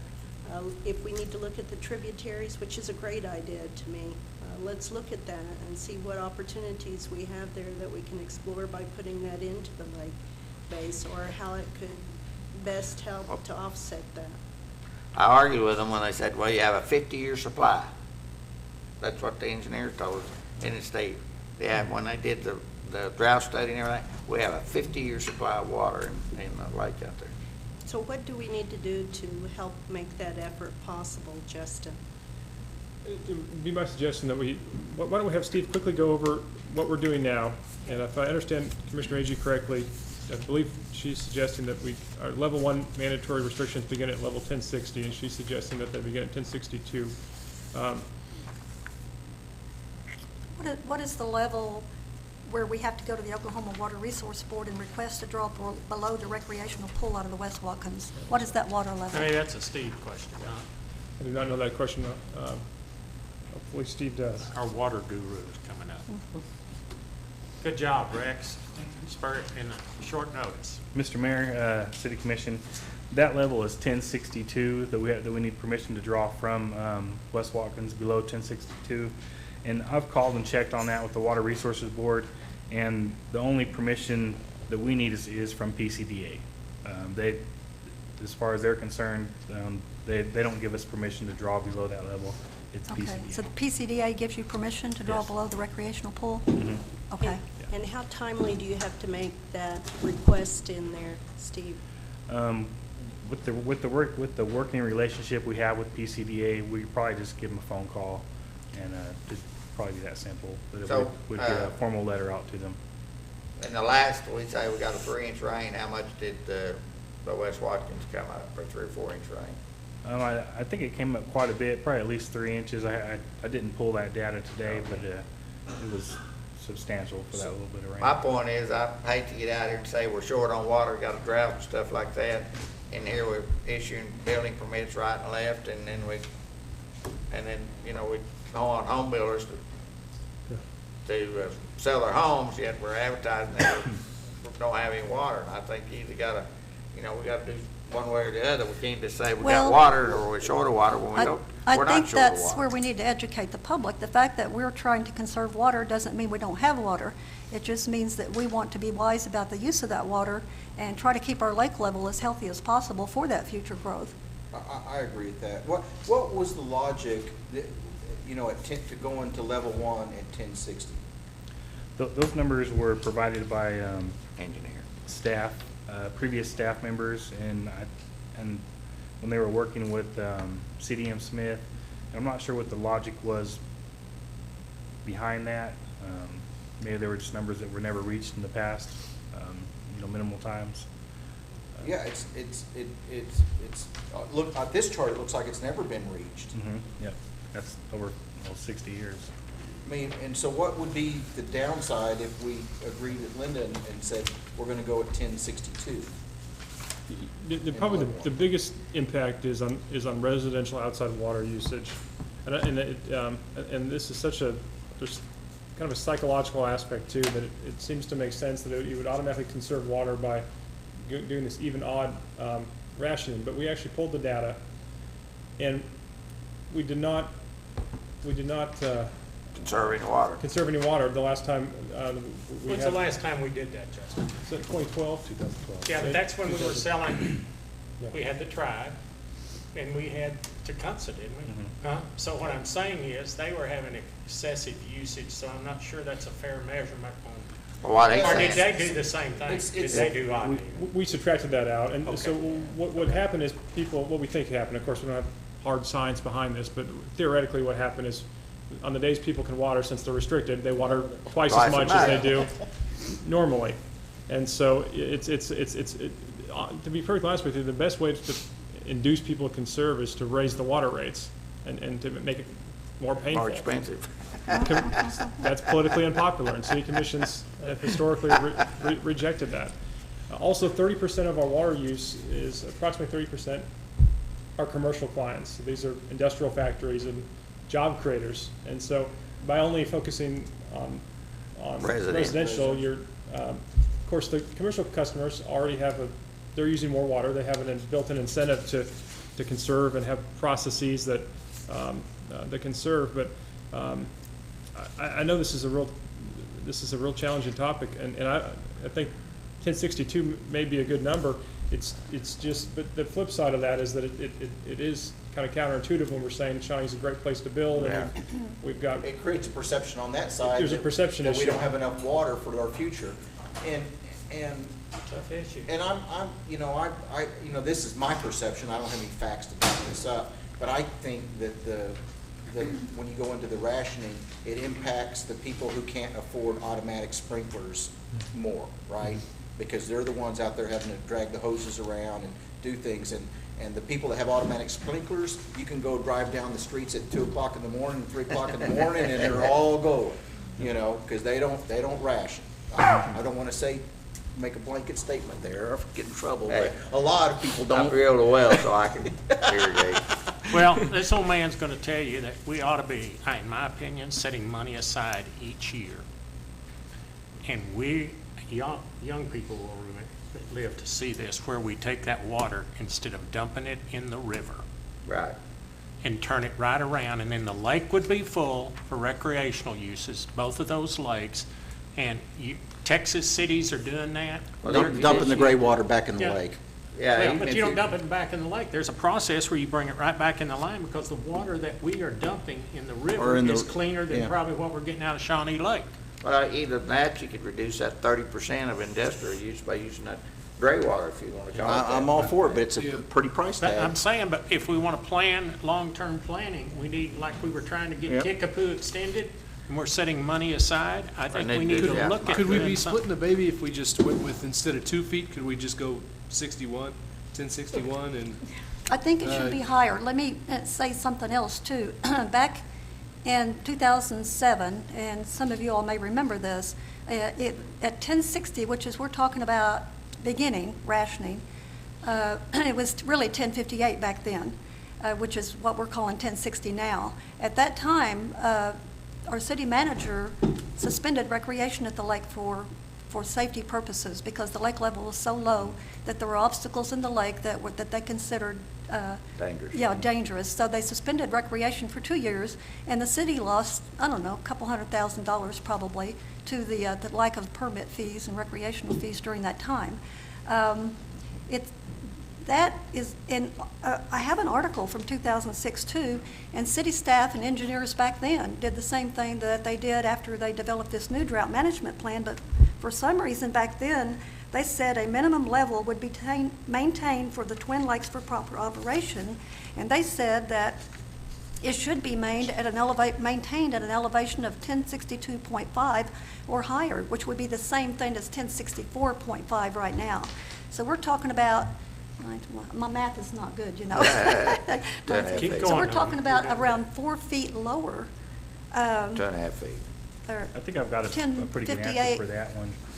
At that time, lake number 2, the intake valves were broken, so we couldn't pull up lake number 2. Right, but they knew that. They knew that back then. And the channel elevation's 1062. They were saying the city has a contract to a Ponca City firm to refurbish those valves, so they knew those valves were going to be repaired. But even then, they said they needed to maintain a proper lake level. Sure. For recreation and for water usage, so that those people will come and build their homes here, because we have, you know, a healthy lake level, which if we don't start rationing until it gets down to the old 1058 level, that's pretty serious. Well, let me do, I deal on pluses and minuses so much. What you're saying is rationing discourages businesses to come here Right. and homes to be built. Right. Is that what you're saying? Right. I would say so. So does lack of water. I'm hearing it. Well, I'm just saying. But we're not in a dire strait where we can't. Not right We're not now, even close no. to it. We're not even close to it. No, But what I think Linda's saying, and the way I Be think proactive instead of is reactive. that's right. I mean, why wait until you're in dire straits? But even if we raise it to 1062, we could go years when it would never even hit 1062, right? Yeah. True. Well, there's only been a few instances where it has, if you don't look at the chart. And kind of another thing I need to point out too is the city conserves, like each year when you guys approve our budget, we go out and we replace old water mains every year, thousands of feet. And that helps us conserve water because we're not having lines, the lines don't blow out all over town. So each year, as time goes on, we will get, our lines will. Better yield. Will be, yeah, our yields will get better and our lines will be in better shape and we won't have as many leaks out there that we have to fix in the middle of the night. Well, I'll take 1064 example as what, in 2007, and then back in 1982, and 87, or 78. So in the last few years, there's only been two cases in 30-something years. It's 1064. Steve, what you mentioned about where we typically draw from during the hottest part of the summer, and some of the plan improvements that will help us there too. And with additional planning efforts that came out of the utility master plan, if we rehab our filters at the water plant, we will be able to pull West Watkins water 12 months, out of the year. And we are pulling 8 months out of the year. We're using 75% of West Watkins. If we rehab the filters, do the recommended upgrades, we can treat that water, 365 days. When are we going to do that? It's about $3.5 million. When are we going to do that? We're going to start putting money away probably as soon as this Was that budget. in the first phase of that First water phase, study? Yeah, that they gave we us? need. Well, I have the Do y'all engineering remember that? fees. But budgeted seriously, for. we're That's fixing to excellent. pay off, First project. we're fixing to pay off bonds, so, I mean, that's serious consideration. Let's take a look at that. Those are very large engineering projects. Huh? So those are very large engineering projects. Phase 1 would be the filters and the headworks at the south side sewer plant. I do have the engineering fees budgeted for the water plant, and I would assume it would be about a year process. So you talking about this year's budget, or next year's budget? This past year's budget, I have the fees in there. Do what? I mean, 2015? We have engineering. They're in there costs now. Budgeted now, yes, They're sir. in there right now. And the PCDA loan, you know, we did a $500,000 a year front load. That, I think, April of 16 is the last one, if I can remember correctly. And with the water rates that we did, there is capacity still to borrow if we need to do that for Okay. SMA. Yeah, I think that would be a worthwhile project. Yeah, I do too. So why don't we just move forward with the engineering? Let's get it done. I have a proposal from Smith Roberts, Boulderschweiler. We already did a phase 1. We did the engineering report for DEQ. We met with DEQ. We did presentations, and we have the variants to go with the type of filters and filter media we're looking at. The next stage would be amending their contract and moving forward with full-blown plans. So are you talking a new headworks building, or are you talking just the filters that are in the headworks? It would be the filters would be at the water plant. The headworks would be at the south side sewer plant. It's two different projects that are large engineering projects. That was on that long-term study. Yeah, okay. Okay, I have a quick question. If we're talking about, well, we'd like to raise it by 2 feet, is that what I'm hearing? Yeah. Approximately, how many gallons is that, 2 feet into the lake? I think you have a handout there. Okay, I was just curious. Have that. Huh? It's in that one. Is it in that one, It's like the short one? 700 million between the two of them. It's every 2 feet or so, 700 Okay. million gallons. That's a lot of water. Huh? Yeah. 2 feet? Every 2 feet is 700 million, is what it looks like. I mean, it's a rough estimate. Man. Yeah, that's I right. got some, Well, but I guess my problem, I mean, I don't know. Question, concern? Well, Oklahoma City's I don't been- know what, you know, if we get it, if we start seeing the lake level drop below the, you know, below 1064, and we're really concerned that they're predicting long-term drought, we can always say at that point, pass it. I don't know why we have to do it today. Right, and- You know, right now. Well, since we're not close to that level, we don't have to do it right now. It's just. but we just have to kind of not lose sight of it, Yeah. Linda. I Don't agree let with us that, lose Linda. sight of that, I okay? agree with that. Because I And agree with you. And I agree with doing everything. I mean, I installed a drip irrigation system in my small garden this year, right? Just because I'm trying to conserve water and I don't like to carry the hose around. So you got your automatic sprinkler And set I up? mean, and it's gonna save a ton of water, right? It really will. Right. Well, For me. you talk about education in here, you know, in your report, and it's very well done, by the way. Yeah. But I guess my question is, how do we communicate that? I have I have a water committee that's been meeting for the whole county. And we're meeting from time to time, but the budget is not there to remind people every day. I'm driving down Harrison the other day, and the rain's pouring down and sprinklers going. I saw that too. You know, and you think, what? I started to stop, and then I thought, well, I might get shot. But, I mean, those are the kind of things that if we could figure out a way to talk to people about that. It's just, And- I think it all comes down to public education. Well, but how do we do public education? We've done some, we're planning Okay. on doing more. We actually just finished a video that will be available. And that's obviously not a cure-all, but it's just one more thing in our arsenal. But it's a good point. I mean, we have to hit this on several different fronts, and But you go to the civic clubs, you know, and that's where we typically go and present all these things. But typically, the people in the civic clubs are aware of a water problem. You know, because we've been in front of them and we're that. It's the other part of our population that we have a difficulty in spending the money to reach. If you come down East Independence, you'll see water running down the street because I'm pumping out my ditches out there for the 25th time. Why aren't you 30th watering your time. grass? doesn't have any grass yet. I don't have any grass. I'm trying to Steve, concrete it out. I have another question. I'm just curious about, when the lake does get low, let's say like it gets like it is right now and lower, and does is it water become harder to treat? Like when the storm season and it stirs up the bottom and you get all that muck in the water? Does it cost more for chemicals? Is it harder to treat? No, it's about the same. The only problem that it does cause is our filters will usually plug up a little faster than normal. Oh, okay. And we may be washing 2 filters a night instead of just 1. But with the filter upgrades that Crawlo engineers suggested out of the master plan, our filter run times would be almost a day and a half. We'd have to wash them instead of every day, so we would gradually conserve water with the new filters also. But it doesn't cost more in chemical to No. do that? Okay. Most Commissioner, lakes turn over, what, twice a year? Ours probably turns over because of weather conditions, Yeah, 2 or 3 just- times enough. I think they turn over because it's so windy out there sometimes. Yeah. They're really not deep enough to have a true stratification. Oh, is that right? You know, where the top gets warmer than the bottom. It will happen, but not as extreme as some deeper lakes.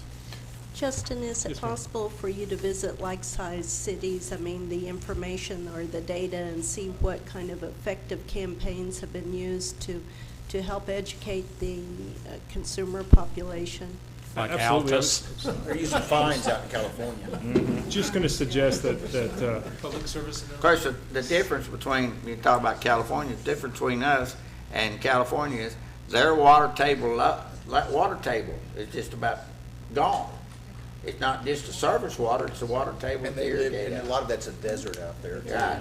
Well, it was before, and then they've irrigated it and brought it back to life, but it's, You should look at Lawton. Lawton here in Oklahoma is, they're doing like cloud seeding, to bring rain to their town.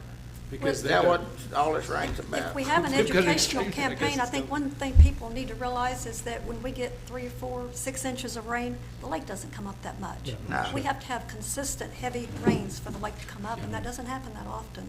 So people need to understand that. I think they don't. You know, when they see 3 inches of rain, they think, oh boy, the lake's full. It's not.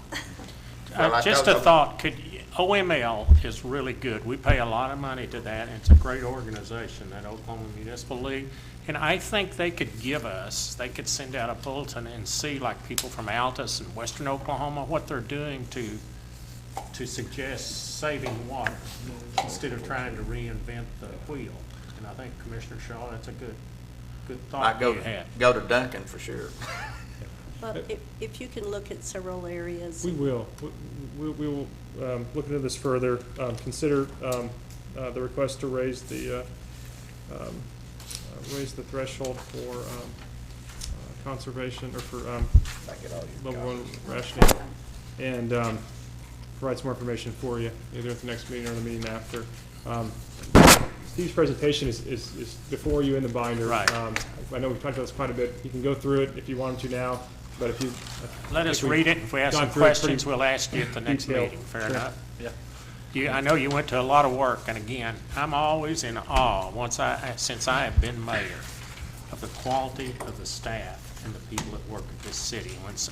You just have to, the reports we've had tonight and people, what they do, it's just, I dare somebody to stop me on the street and say some problem with somebody down here at the city, because I'm gonna be in the middle of them, because this is a great, great organization, and the public needs to truly appreciate the effort that y'all do and what you're doing on this. Thank you. We do have great staff, probably for what we pay, we get more than we deserve. I agree with that. Okay, thanks, Steve, for your hard you, work. Steve. Thank you. You want to show the video? Okay. Okay, item number 3 is consider bids for the Shawnee Lake Maintenance Office Building. Staff? What, James, he likes to spend that money, doesn't he?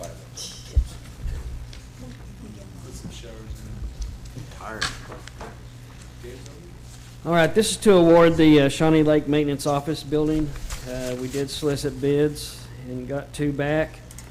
The bid that was lowest, which was $240,000, was from Sage Mill Construction.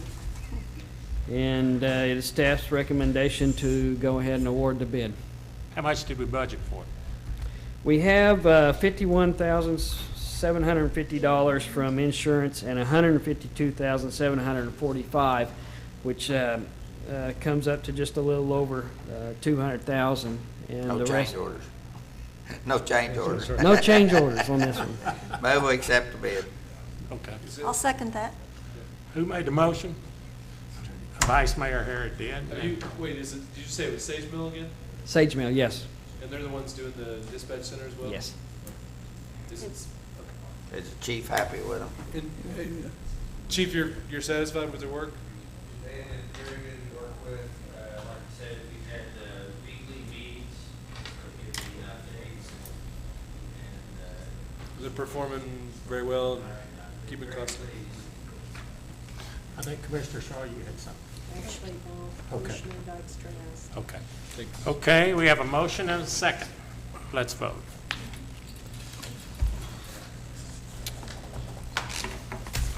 Motion carries. Okay, I will adjourn the Shawnee Municipal Authority, and I will call back to order the Shawnee Commission.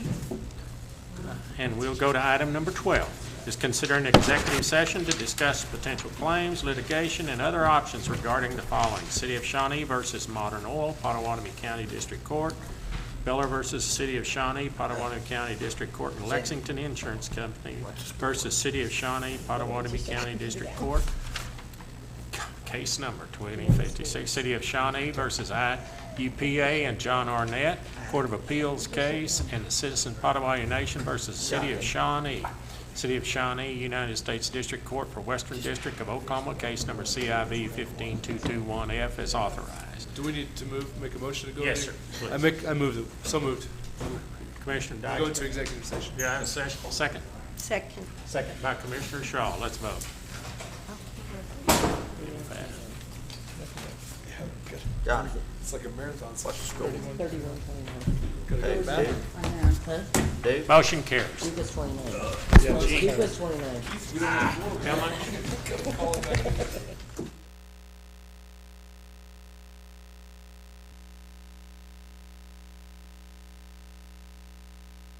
Okay, gang, let's go back to work. We lost some people. Yeah, I understand. Consider matters discussed in executive session regarding potential claims, litigation, or other options regarding the following. Do I need to read all of it? I don't have to read it all. The mayor will ask for a motion in this matter. There is one. Not hearing one, then we will move on to item number 14, which is adjourned. Thank you. Phyllis, is this my stuff? Yes.